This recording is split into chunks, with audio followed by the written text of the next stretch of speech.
ਸਤਿ ਸ਼੍ਰੀ ਅਕਾਲ। ਤੁਸੀਂ ਜੁੜੇ ਹੋਏ ਹੋ ਪੰਜਾਬੀ ਰੇਡੀਓ USA ਦੇ ਨਾਲ ਤੇ ਮੈਂ ਹਾਂ ਪ੍ਰਵੀਨ ਸ਼ਰਮਾ ਲੈ ਕੇ ਹਾਜ਼ਰ ਹਾਂ program update America. Update America program ਦੇ ਵਿੱਚ ਅਮਰੀਕਾ ਦੇ ਨਾਲ ਵਿਸ਼ਵ ਭਰ ਦੇ ਵਿੱਚ ਵਾਪਰੀਆਂ ਅਹਿਮ ਤੇ ਵੱਡੀਆਂ ਘਟਨਾਵਾਂ ਖਬਰਾਂ ਦੇ ਬਾਰੇ ਜਾਣਕਾਰੀਆਂ ਸਾਂਝੀਆਂ ਕਰਨ ਦੇ ਲਈ ਮੇਰੇ ਨਾਲ ਜੁੜ ਚੁੱਕੇ ਨੇ ਹਰਜੋਤ ਸਿੰਘ ਖਾਲਸਾ ਜੀ। ਹਰਜੋਤ ਸਿੰਘ ਜੀ, ਸਤਿ ਸ਼੍ਰੀ ਅਕਾਲ, ਸਵਾਗਤ ਹੈ ਪ੍ਰੋਗਰਾਮ ਦੇ ਵਿੱਚ। ਸਤਿ ਸ਼੍ਰੀ ਅਕਾਲ, ਧੰਨਵਾਦ ਜੀ ਆਇਆਂ ਨੂੰ। ਪੰਜਾਬੀ ਰੇਡੀਓ USA ਦੇ ਜਿੰਨੇ ਵੀ ਸਰੋਤੇ ਸਾਡੇ ਸਾਰੇ ਹੀ AM ਸਟੇਸ਼ਨਸ, FM ਸਟੇਸ਼ਨਸ, ਘਰਾਂ ਦੇ ਵਿੱਚ ਰੇਡੀਓ ਸੈਟਸ ਦੇ ਰਾਹੀਂ, ਟੈਲੀਫੋਨ ਦੇ ਰਾਹੀਂ, ਫੇਸਬੁੱਕ, YouTube ਤੇ ਲਾਈਵ ਦੇਖ ਰਹੇ ਹੋ, ਸੁਣ ਰਹੇ ਹੋ, ਸਾਰਿਆਂ ਨੂੰ ਜੀ ਆਇਆਂ ਨੂੰ ਤੇ ਬਹੁਤ ਹੀ ਪਿਆਰ ਤੇ ਸਤਿਕਾਰ ਭਰੀ ਸਤਿ ਸ਼੍ਰੀ ਅਕਾਲ। ਸਰੋਤਿਓ, ਅੱਜ ਜੁਲਾਈ ਦੀ 7 ਤਰੀਕ ਆ, ਦਿਨ ਸ਼ੁੱਕਰਵਾਰ ਆ। ਤੁਹਾਡੇ ਲਈ ਸਵੇਰ ਦਾ ਅਪਡੇਟ ਅਮਰੀਕਾ ਪ੍ਰੋਗਰਾਮ ਲੈ ਕੇ ਹਾਜ਼ਰ ਹੋਏ ਆ ਜੀ। ਅਪਡੇਟ ਅਮਰੀਕਾ ਪ੍ਰੋਗਰਾਮ ਨੂੰ ਸਪਾਂਸਰ ਕਰਦੇ ਨੇ ਖਾਲਸਾ ਇੰਸ਼ੋਰੈਂਸ ਏਜੰਸੀ ਵਾਲੇ, ਜਿਨ੍ਹਾਂ ਤੋਂ ਤੁਸੀਂ ਹਰ ਤਰੀਕੇ ਦੀ ਇੰਸ਼ੋਰੈਂਸ ਲੈ ਸਕਦੇ ਹੋ। ਇਹ ਪਿਛਲੇ 32 ਸਾਲਾਂ ਤੋਂ ਇੰਸ਼ੋਰੈਂਸ ਦੇ ਵਿੱਚ ਸ਼ਾਨਦਾਰ ਸੇਵਾਵਾਂ ਦੇ ਰਹੇ ਨੇ। ਇਹਨਾਂ ਸੇਵਾਵਾਂ ਦਾ ਲਾਭ ਉਠਾਉਣ ਦੇ ਲਈ ਅੱਜ ਹੀ ਡਾਇਲ ਕਰੋ 408-272-2500। ਅਮਰੀਕਾ ਭਰ ਦੇ ਵਿੱਚ ਇਹ ਇੰਸ਼ੋਰੈਂਸ ਕਰਦੇ ਨੇ।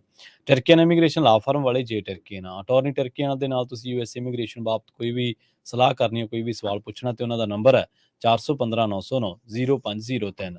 Manjeet Singh Kular, Avtar Singh Manjal Clovis, Satnam Singh, Amarjit Singh Dosanjh, Sunny Purewal Yuba City, Lakhbir Singh Samra Texas, Paramjit Singh Deol Fresno, Amarjit Singh Stockton, Jarnail Singh Johal, Harnek Singh Pawla Washington Renton, Dharam Singh Fowler, Sarabjit Singh Randan gas ਤੇ ਫੂਡ ਵਾਲੇ ਐਲਗਰੋਵ ਤੋਂ, Harjit Singh Lathrop Antelope truck stop ਵਾਲੇ ਬਰਨਸ, ਕਰਮੇਲ ਸਿੰਘ, ਬਲਬੀਰ ਕੌਰ ਵਾਸੀ Elk Grove, Rod and Rope Ishu truck trailer parts ਵਾਲੇ ਟਰਲਕ ਦੇ ਵਿੱਚ ਤੇ ਸਟਾਕਟਨ ਦੇ ਵਿੱਚ ਵੀ ਇਹਨਾਂ ਦੀਆਂ ਲੋਕੇਸ਼ਨਾਂ ਨੇ, ਤੇ ਕਰਨੈਲ ਸਿੰਘ ਰੰਧਾਵਾ ਟਰਲਕ ਤੋਂ। ਇਹਨਾਂ ਸਾਰੇ ਹੀ ਸਪਾਂਸਰਸ ਦਾ ਬਹੁਤ ਬਹੁਤ ਧੰਨਵਾਦ। ਤੇ ਜੇਕਰ ਤੁਸੀਂ ਵੀ ਪੰਜਾਬੀ ਰੇਡੀਓ USA ਦੇ ਇਹਨਾਂ ਪ੍ਰੋਗਰਾਮਾਂ ਨੂੰ ਸਪਾਂਸਰ ਕਰਨਾ ਚਾਹੁੰਦੇ ਹੋ ਤਾਂ ਸਟੂਡੀਓ ਦਾ ਨੰਬਰ ਹੈ 408-272-5200। ਜੀ ਜੀ, ਅੱਜ ਦੀਆਂ ਖਬਰਾਂ ਵੱਲ ਚੱਲੀਏ ਤੇ ਟ੍ਰੇਜਰ ਸੈਕਟਰੀ ਜੈਨਟ ਜੈਲਨ ਆ, ਜੋ ਉਹ ਆਪਣੇ US ਚਾਈਨਾ ਦੇ ਸਬੰਧਾਂ ਨੂੰ ਲੈ ਕੇ, ਖਾਸ ਕਰਕੇ ਇਕਨੋਮਿਕ ਰਿਲੇਸ਼ਨ ਨੂੰ ਲੈ ਕੇ, ਚਾਈਨਾ ਦੇ ਜੋ ਪ੍ਰੀਮੀਅਰ ਆ ਲੀ ਕੁਆਂਗ, ਉਹਨਾਂ ਨੂੰ ਬੀਜਿੰਗ ਦੇ ਵਿੱਚ ਮਿਲੇ ਹੈਗੇ ਆ। ਸੋ ਵਾਸ਼ਿੰਗਟਨ ਇਹ ਕੋਸ਼ਿਸ਼ ਕਰ ਰਿਹਾ ਵੀ ਜੋ ਦੁਬਾਰਾ ਕੀ ਚਾਈਨਾ ਦੇ ਨਾਲ ਜੋ ਰਿਲੇਸ਼ਨ ਆ ਉਹ ਗੁੱਡ ਬਣ।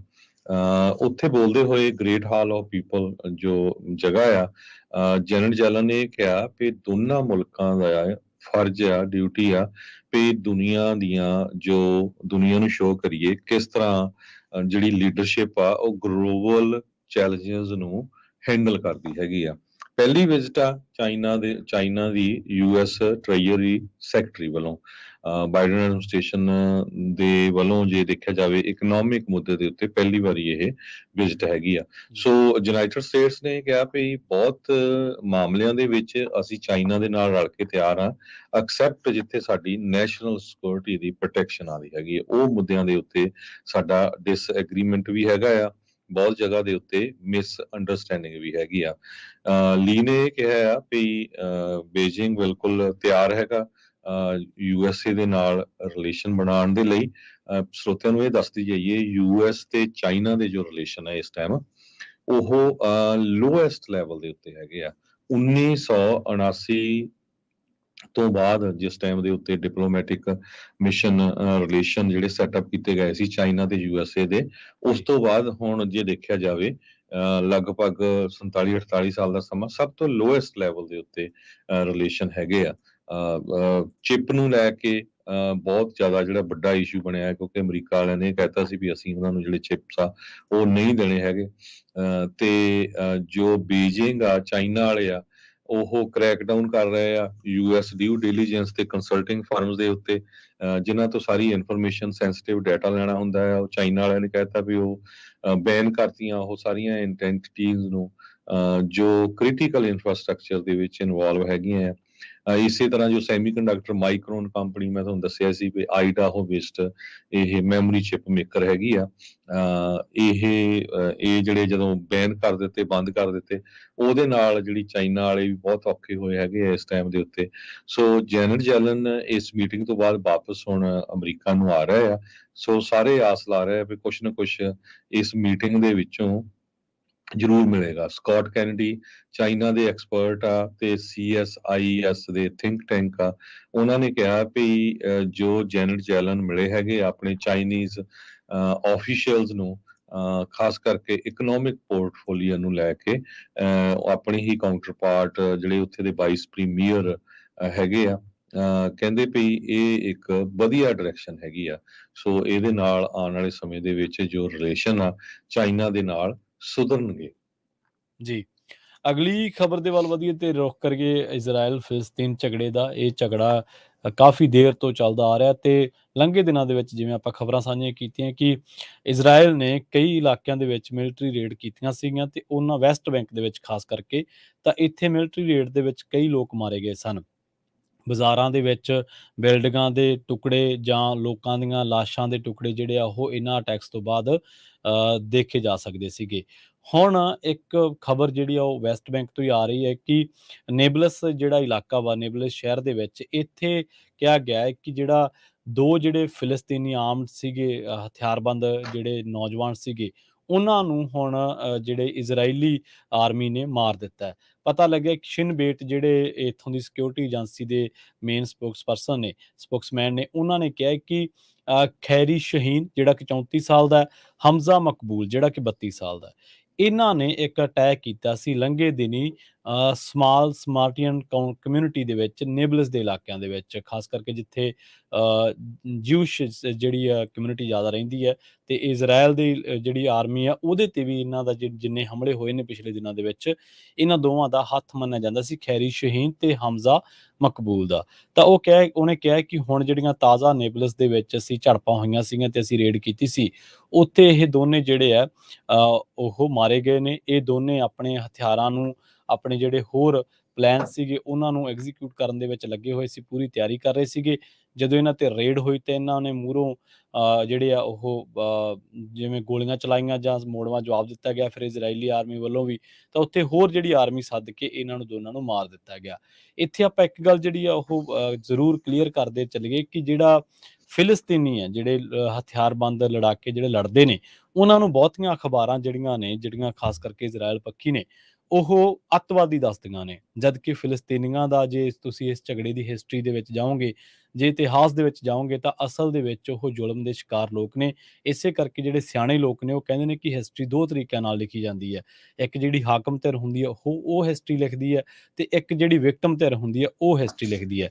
ਬਹੁਤੀ ਵਾਰ ਜਿਹੜਾ ਹਾਕਮ ਧਿਰ ਦਾ ਨੈਰੇਟਿਵ ਹੈ ਉਹ ਦੂਜੀਆਂ ਚੀਜ਼ਾਂ ਉੱਤੇ ਭਾਰੂ ਪੈ ਜਾਂਦਾ ਹੈ। ਫਿਲਸਤੀਨ ਬਾਰੇ ਹੀ ਕਿਹਾ ਜਾਂਦਾ ਕਿ ਫਿਲਸਤੀਨ ਇੰਨੇ ਜ਼ਿਆਦਾ ਇਸਲਾਮ ਭਾਈਚਾਰੇ ਦੇ ਮੁਲਕ ਹੋਣ ਦੇ ਬਾਵਜੂਦ ਫਿਲਸਤੀਨੀਆਂ ਬਾਰੇ ਕਿਹਾ ਜਾਂਦਾ ਹੈ ਕਿ ਉਹਨਾਂ ਦੇ ਉੱਤੇ ਇੱਕ ਤਰੀਕੇ ਦਾ ਜ਼ੁਲਮ ਹੋ ਰਿਹਾ। ਗਾਜ਼ਾ ਪੱਟੀ ਦੀਆਂ ਤੁਸੀਂ ਖਬਰਾਂ ਪੜ੍ਹ ਕੇ ਵੇਖੋ, ਵੈਸਟ ਬੈਂਕ ਦੀਆਂ, ਨੇਬਲਸ ਦੀਆਂ, ਜਿੰਨੇ ਵੀ ਇਲਾਕੇ ਨੇ ਜਿੱਥੇ ਹਥਿਆਰਬੰਦ ਸੰਘਰਸ਼ ਹੋ ਰਿਹਾ, ਉੱਥੇ ਜ਼ਿਆਦਾ ਤੋਂ ਜ਼ਿਆਦਾ ਜਿਹੜਾ ਨੁਕਸਾਨ ਆ ਉਹ ਫਿਲਸਤੀਨੀ ਲੜਾਕਿਆਂ ਦਾ ਨਹੀਂ, ਫਿਲਸਤੀਨੀ ਜਿਹੜੀਆਂ ਆਮ ਆਵਾਮ ਆ ਉਹਨਾਂ ਦਾ ਹੋ ਰਿਹਾ। ਜੀ ਜੀ, ਸੋ ਬਿਲਕੁਲ ਜਿਸ ਤਰ੍ਹਾਂ ਤੁਸੀਂ ਦੱਸ ਰਹੇ ਹੋ ਕਿ ਹਾਕਮ ਧਿਰਾਂ ਉਹ ਆਮ ਲੋਕਾਂ ਨੂੰ ਜੋ ਆਪਣੀ ਆਜ਼ਾਦੀ ਦੀ ਗੱਲ ਕਰਦੇ ਆ ਉਹਨਾਂ ਨੂੰ ਅੱਤਵਾਦੀ ਬਣਾ ਦਿੰਦੀਆਂ।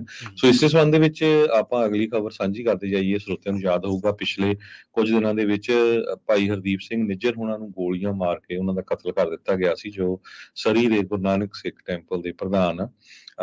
ਤੇ ਉਹਦੇ ਸੰਬੰਧ ਦੇ ਵਿੱਚ ਜਦੋਂ ਉਹਨਾਂ ਦਾ ਸੰਸਕਾਰ ਹੋਏ, ਉਸ ਟਾਈਮ ਦੇ ਉੱਤੇ 70,000 ਦੇ ਕਰੀਬ ਲੋਕਾਂ ਦਾ ਇਕੱਠ ਹੋਇਆ ਸੀ। ਤੇ ਬਹੁਤ ਸਾਰੇ ਸਿੱਖਾਂ ਦਾ ਇਹ ਮੰਨਣਾ ਆ ਕਿ ਇਸ ਸਾਰੇ ਕਾਸੇ ਦੇ ਵਿੱਚ ਜੋ ਭਾਰਤ ਦੀ ਸਰਕਾਰ ਆ ਉਹ ਇਨਵੋਲਵ ਸੀ। ਸੋ ਉਹਨਾਂ ਨੇ ਕਿਸੇ ਬੰਦਿਆਂ ਨੂੰ ਪੈਸੇ ਦੇ ਕੇ ਉਹਨਾਂ ਦਾ ਕਤਲ ਕਰਾਇਆ ਹੈਗਾ।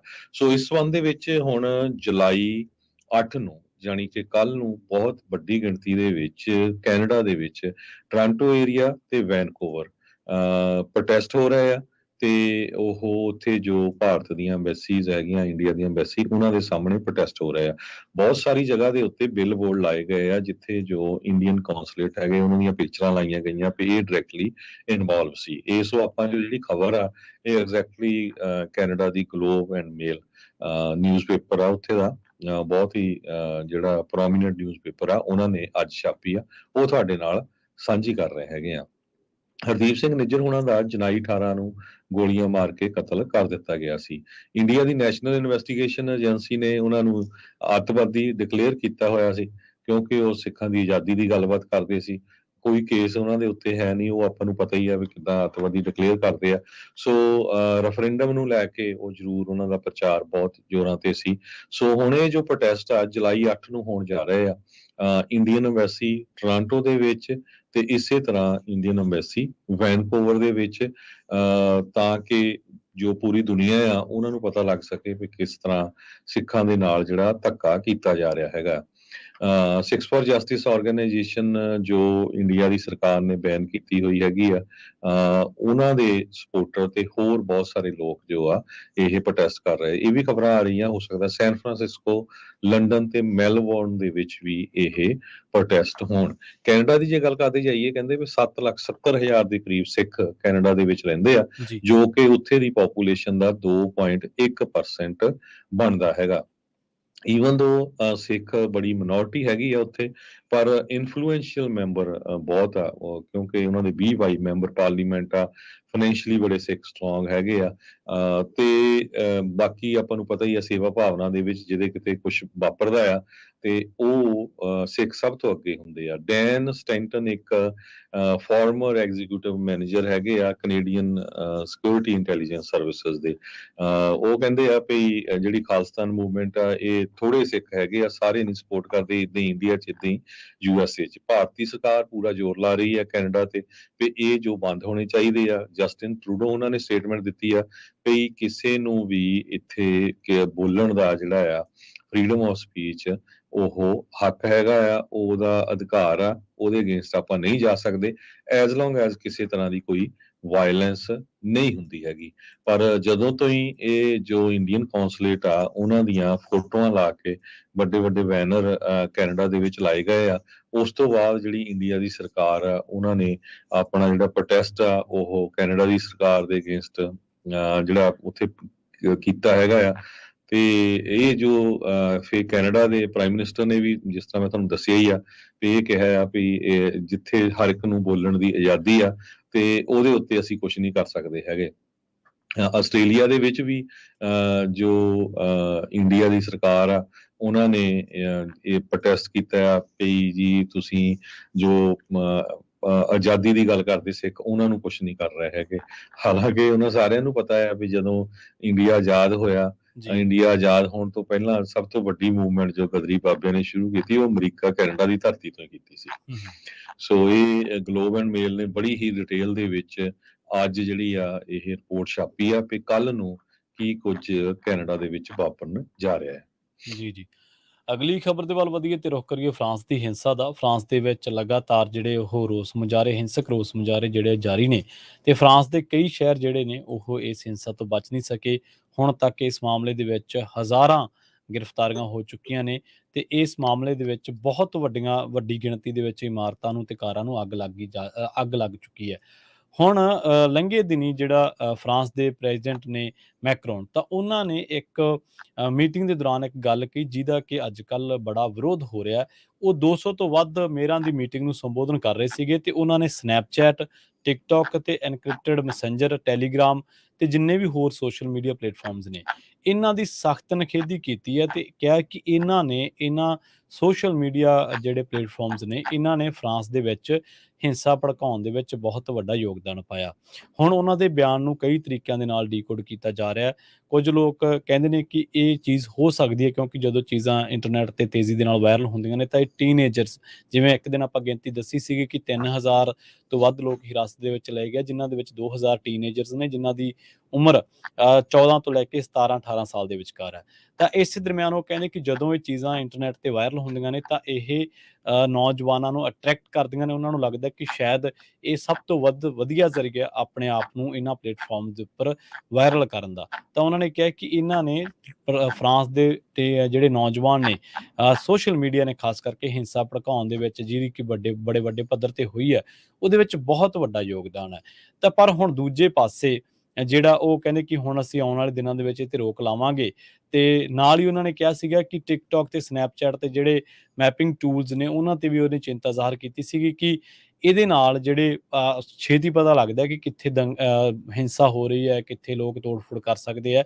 ਸੋ ਕਹਿੰਦੇ ਕਿ ਇਹਦੇ ਤੇ ਬੈਨ ਹੋਣਾ ਚਾਹੀਦਾ, ਇਹ ਬੰਦ ਕਰ ਦੇਣਾ ਚਾਹੀਦਾ, ਅਸੀਂ ਕਰਾਂਗੇ ਇਹਨੂੰ ਬੰਦ। ਪਰ ਦੂਜੇ ਪਾਸੇ ਜਿਹੜੀਆਂ ਸਮਾਜਿਕ ਧਿਰਾਂ ਨੇ, ਜਿਹੜੀਆਂ ਖਾਸ ਕਰਕੇ ਵਿਰੋਧੀ ਧਿਰਾਂ ਨੇ, ਉਹ ਕਹਿੰਦੇ ਕਿ ਜਿਹੜੇ ਮੈਕਰੋਨ ਆ ਉਹ ਹੁਣ ਇੱਕ ਤਰੀਕੇ ਦੇ ਨਾਲ ਤਾਨਾਸ਼ਾਹ ਬਣਨ ਦੇ ਰਾਹ ਉੱਤੇ ਪੈ ਚੁੱਕੇ ਆ, ਕਿਉਂਕਿ ਇਹ ਜਿਹੜੀਆਂ ਪਲੇਟਫਾਰਮਸ ਨੇ ਇਹ ਜਸਟ ਇੱਕ ਸ਼ੇਅਰਿੰਗ ਆਫ ਇਨਫੋਰਮੇਸ਼ਨ ਦਾ ਸਾਧਨ ਨੇ, ਜ਼ਰੀਆ ਨੇ। ਇਹਦੇ ਰਾਹੀਂ ਪਤਾ ਲੱਗਦਾ ਕਿੱਥੇ ਕੀ ਹੋ ਰਿਹਾ। ਇਹ ਕਹਿਣਾ ਕਿ ਇਹ ਜ਼ਿੰਮੇਵਾਰ ਕਾਰਕ ਨੇ ਤਾਂ ਇਹ ਬੜੀ ਮੰਦਭਾਗੀ ਗੱਲ ਆ। ਉਹਨਾਂ ਨੇ ਕਿਹਾ ਕਿ ਇਹ ਚੀਜ਼ ਫਰਾਂਸ ਨੂੰ ਤਾਨਾਸ਼ਾਹੀ ਵੱਲ ਧੱਕ ਦੂਗੀ, ਤੇ ਨਾਲ ਹੀ ਉਹਨਾਂ ਨੇ ਮੈਕਰੋਨ ਦੀ ਜਿਹੜੀ ਖੱਬੇ ਪੱਖੀ ਫਰਾਂਸ ਦੇ ਐਨਬੋਰਡ ਦੇ ਮੁਖੀ ਨੇ ਮੈਥੋਲ ਡੇ ਪਨੋਟ, ਉਹਨਾਂ ਨੇ ਮੈਕਰੋਨ ਦੀ ਤੁਲਨਾ ਜਿਹੜੀ ਆ ਉਹ ਉੱਤਰੀ ਕੋਰੀਆ ਦੇ ਨੇਤਾ ਕਿਮ ਯੋਂਗ ਉਨ ਦੇ ਨਾਲ ਕੀਤੀ ਆ। ਉਹ ਕਹਿੰਦੇ ਕਿ ਉਹ ਇਸ ਤਰ੍ਹਾਂ ਬਿਹੇਵ ਕਰ ਰਹੇ ਨੇ ਜਿਵੇਂ ਕਿਮ ਯੋਂਗ ਉਨ ਜਿਹੜਾ ਬਿਹੇਵ ਕਰਦਾ, ਲੋਕਾਂ ਦੇ ਉੱਤੇ ਚੀਜ਼ਾਂ ਨੂੰ ਥੋਪਦਾ। ਹੁਣ ਤਕਰੀਬਨ 220 ਸ਼ਹਿਰਾਂ ਦੇ ਮੇਅਰਾਂ ਦੇ ਨਾਲ ਇਹ ਰਾਸ਼ਟਰਪਤੀ ਇਮਨੂਅਲ ਮੈਕਰੋਨ ਨੇ ਗੱਲਬਾਤ ਕੀਤੀ ਹੈ, ਤੇ ਪਤਾ ਲੱਗਿਆ ਕਿ ਇਸ ਘਟਨਾ ਦੇ ਵਿੱਚ ਜਿਹੜਾ ਇੱਕ 17 ਸਾਲਾ ਮੁੰਡੇ ਨਾਹਿਲ ਦੀ ਮੌਤ ਹੋ ਗਈ ਸੀਗੀ, ਤੇ ਉਸ ਤੋਂ ਬਾਅਦ ਫਰਾਂਸ ਦੇ ਵਿੱਚ ਜਿਹੜਾ ਹਿੰਸਾ ਦਾ ਦੌਰ ਹੈ ਉਹ ਲਗਾਤਾਰ ਜਾਰੀ ਹੈ। ਲੀ ਪੈਰਿਸੀਅਨ ਉੱਥੋਂ ਦਾ ਇੱਕ ਲੋਕਲ ਅਖਬਾਰ ਹੈ, ਜਿਹਦੇ ਮੁਤਾਬਕ ਨਾਹਿਲ ਅਲਜੀਰੀਆਈ ਨੌਜਵਾਨ ਦਾ ਮੂਲ ਦਾ ਇੱਕ ਨੌਜਵਾਨ ਸੀਗਾ, ਆਪਣੇ ਪਰਿਵਾਰ ਦਾ ਇਕਲੌਤਾ ਬੱਚਾ ਸੀ, ਤੇ ਉਹਦੀ ਮਾਂ ਨੰਤੇਰੇ ਦੇ ਵਿਯੋਕਸਪੌਂਟ ਜ਼ਿਲ੍ਹੇ ਦੇ ਵਿੱਚ ਰਹਿੰਦੀ ਸੀਗੀ। ਉਹਦੇ ਪਿਤਾ ਬਾਰੇ ਪਤਾ ਨਹੀਂ ਹੈ ਕਿ ਕੌਣ ਉਹਦਾ ਪਿਤਾ ਸੀ, ਪਰ ਉਹ ਆਪਣੀ ਮਾਂ ਦੇ ਨਾਲ ਰਹਿ ਰਿਹਾ ਸੀ। ਉਹ ਨੌਜਵਾਨ 2021 ਤੋਂ ਸਨੇਸਰ ਸ਼ਹਿਰ ਦੇ ਲਾਈਸੀ ਲੂਇਸ ਬਲੇਰੀਓਟ ਦੇ ਵਿੱਚ ਪੜ੍ਹਦਾ ਸੀਗਾ, ਤੇ ਇੱਥੇ ਹੀ ਉਹਨੇ ਪੜ੍ਹਦੇ ਇਲੈਕਟ੍ਰੀਸ਼ੀਅਨ ਵਜੋਂ ਪੇਸ਼ੇਵਰ ਯੋਗਤਾ ਜਿਹੜੀ ਆ ਉਹ ਹਾਸਲ ਕੀਤੀ। ਉਹ ਹੁਣ ਕੀ ਕਰਦਾ ਸੀਗਾ, ਉਹ ਪੀਜ਼ਾ ਡਿਲੀਵਰੀ ਕਰਕੇ ਆਪਣੀ ਰੋਜ਼ੀ ਰੋਟੀ ਕਮਾ ਰਿਹਾ ਸੀਗਾ, ਤੇ ਉਹ ਦੱਸਦਾ ਹੈ ਕਿ ਉਹ ਇੱਕ ਅਜਿਹਾ ਬੱਚਾ ਸੀਗਾ ਜਿਹੜਾ ਸਮਾਜਿਕ ਤੇ ਪੇਸ਼ੇਵਰ ਤੌਰ ਤੇ ਸਿਸਟਮ ਦੇ ਵਿੱਚ ਫਿੱਟ ਹੋਣਾ ਚਾਹੁੰਦਾ ਸੀਗਾ। ਉਹ ਅਜਿਹਾ ਨਹੀਂ ਸੀ ਜੋ ਨਸ਼ੀਲੇ ਪਦਾਰਥਾਂ ਦੀ ਤਸਕਰੀ ਜਾਂ ਅਪਰਾਧ ਕਰਦਾ ਹੋਵੇ। ਉਹਦੇ ਇੱਕ ਜੈਫ ਪਿਊ ਨੇ, ਜਿਹੜੇ ਕਿ ਨਹੇਲ ਦੇ ਫੁੱਟਬਾਲ ਕਲੱਬ ਦੇ ਪ੍ਰਧਾਨ ਨੇ, ਉਹਨਾਂ ਨੇ ਇਸ ਅਖਬਾਰ ਨੂੰ ਦੱਸਿਆ, ਤੇ ਉਹ ਕਹਿੰਦੇ ਕਿ ਆਪਣੇ ਗਲੀ ਗਵਾਂਢ ਆਸ ਪੜੋਸ ਦੇ ਵਿੱਚ ਨੇੜੇ ਤੇੜੇ ਦੇ ਜਿਹੜੇ ਘਰ ਨੇ ਉਹਨਾਂ ਦੇ ਵਿੱਚ ਬਹੁਤ ਹਰਮਨ ਪਿਆਰਾ ਸੀਗਾ। ਹੋਇਆ ਕਿ ਜਦੋਂ ਇਹ ਮੁੰਡਾ ਕਾਰ ਤੇ ਇੱਕ ਸਵਾਰੀ ਨੂੰ ਛੱਡਣ ਜਾ ਰਿਹਾ ਸੀ, ਟੈਕਸੀ ਵੀ ਚਲਾਉਂਦਾ ਸੀ ਇਹ, ਉਹਦਾ ਕੋਈ ਅਪਰਾਧਿਕ ਰਿਕਾਰਡ ਨਹੀਂ ਸੀ, ਜਿਹਦੇ ਕਰਕੇ ਫਰਾਂਸ ਦੇ ਵਿੱਚ ਹਿੰਸਾ ਭੜਕੀ ਹੈ। ਇਹਨੂੰ ਕਿਸੇ ਪੁਲਿਸ ਅਫਸਰ ਨੇ ਰੋਕਿਆ ਨੰਟੇਰੇ ਰੇਲਵੇ ਸਟੇਸ਼ਨ ਦੇ ਲਾਗੇ ਛਾਗੇ। ਉਸ ਤੋਂ ਬਾਅਦ ਪੁਲਿਸ ਅਫਸਰ ਤੋਂ ਜਦੋਂ ਇਹਨੇ ਰੋਕਿਆ, ਪਤਾ ਨਹੀਂ ਇਹਨੂੰ ਪਤਾ ਨਹੀਂ ਲੱਗਿਆ ਜਾਂ ਇਹਨੂੰ ਲੱਗ ਗਿਆ, ਇਹ ਮੁੰਡਾ ਰੁਕਿਆ ਨਹੀਂ, ਕਾਰ ਦੇ ਵਿੱਚ ਇਹਦੀ ਸਵਾਰੀ ਸੀ।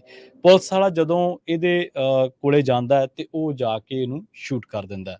ਉਸ ਤੋਂ ਬਾਅਦ ਇਹ ਮੁੰਡੇ ਦੀ ਮੌਤ ਹੋ ਜਾਂਦੀ ਹੈ, ਤੇ ਪਰ ਉਸ ਤੋਂ ਬਾਅਦ ਲੋਕ ਜਿਹੜੇ ਨੇ ਇਸ ਮਸਲੇ ਦੇ ਵਿੱਚ ਗੁੱਸੇ ਹੋ ਜਾਂਦੇ ਨੇ, ਲੋਕ ਵਾਇਲੈਂਟ ਹੋ ਜਾਂਦੇ ਨੇ। ਦੋ ਤਰ੍ਹਾਂ ਦੇ ਇਲਜ਼ਾਮ ਪੁਲਿਸ ਤੇ ਲੱਗਦੇ ਨੇ।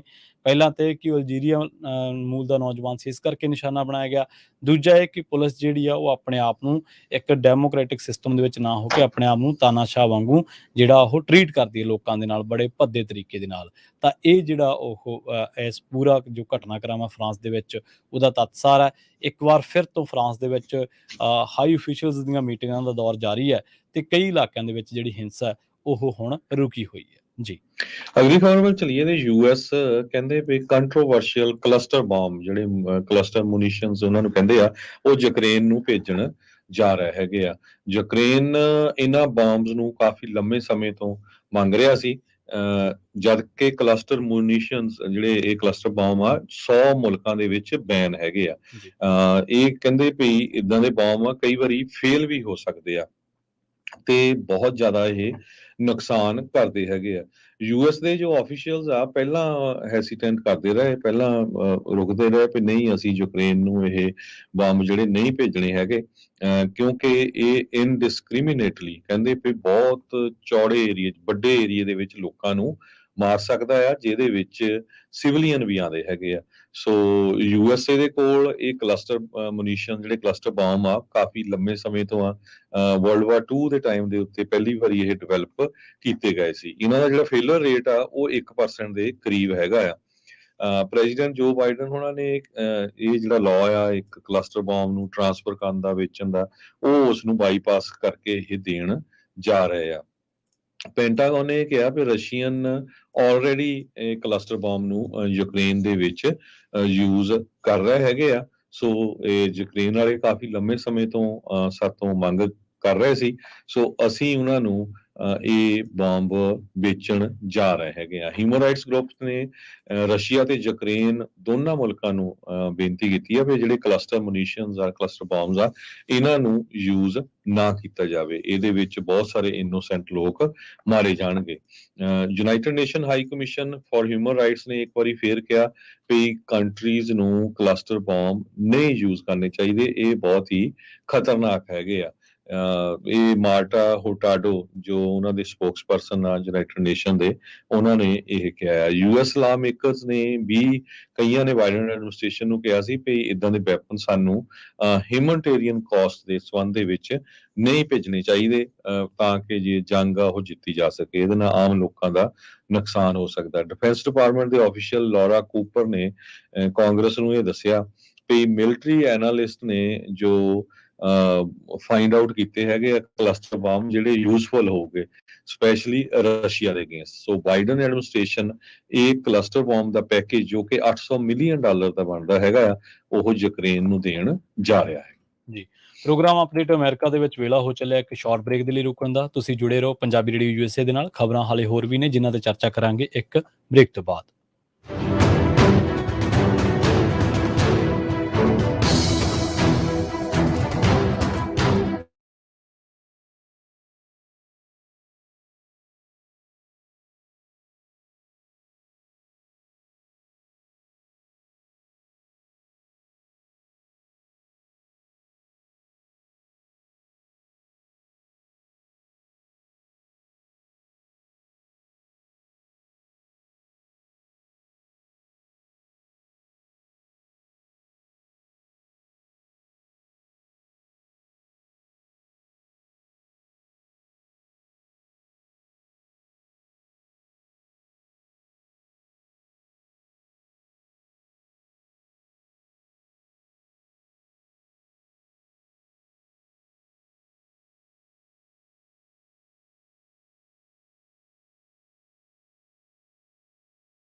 ਬ੍ਰੇਕ ਤੋਂ ਬਾਅਦ ਇੱਕ ਵਾਰ ਮੁੜ ਤੋਂ ਤੁਹਾਡਾ ਸਾਰਿਆਂ ਦਾ ਸਵਾਗਤ ਹੈ ਪ੍ਰੋਗਰਾਮ ਅਪਡੇਟ ਅਮਰੀਕਾ ਦੇ ਵਿੱਚ। ਤੁਸੀਂ ਜੁੜੇ ਹੋਏ ਹੋ ਪੰਜਾਬੀ ਰੇਡੀਓ USA ਦੇ ਨਾਲ ਤੇ ਪ੍ਰੋਗਰਾਮ ਦੇ ਵਿੱਚ ਖਬਰਾਂ ਤੇ ਜਾਣਕਾਰੀਆਂ ਸਾਂਝੀਆਂ ਕਰ ਰਹੇ ਨੇ ਹਰਜੋਤ ਸਿੰਘ ਖਾਲਸਾ ਜੀ।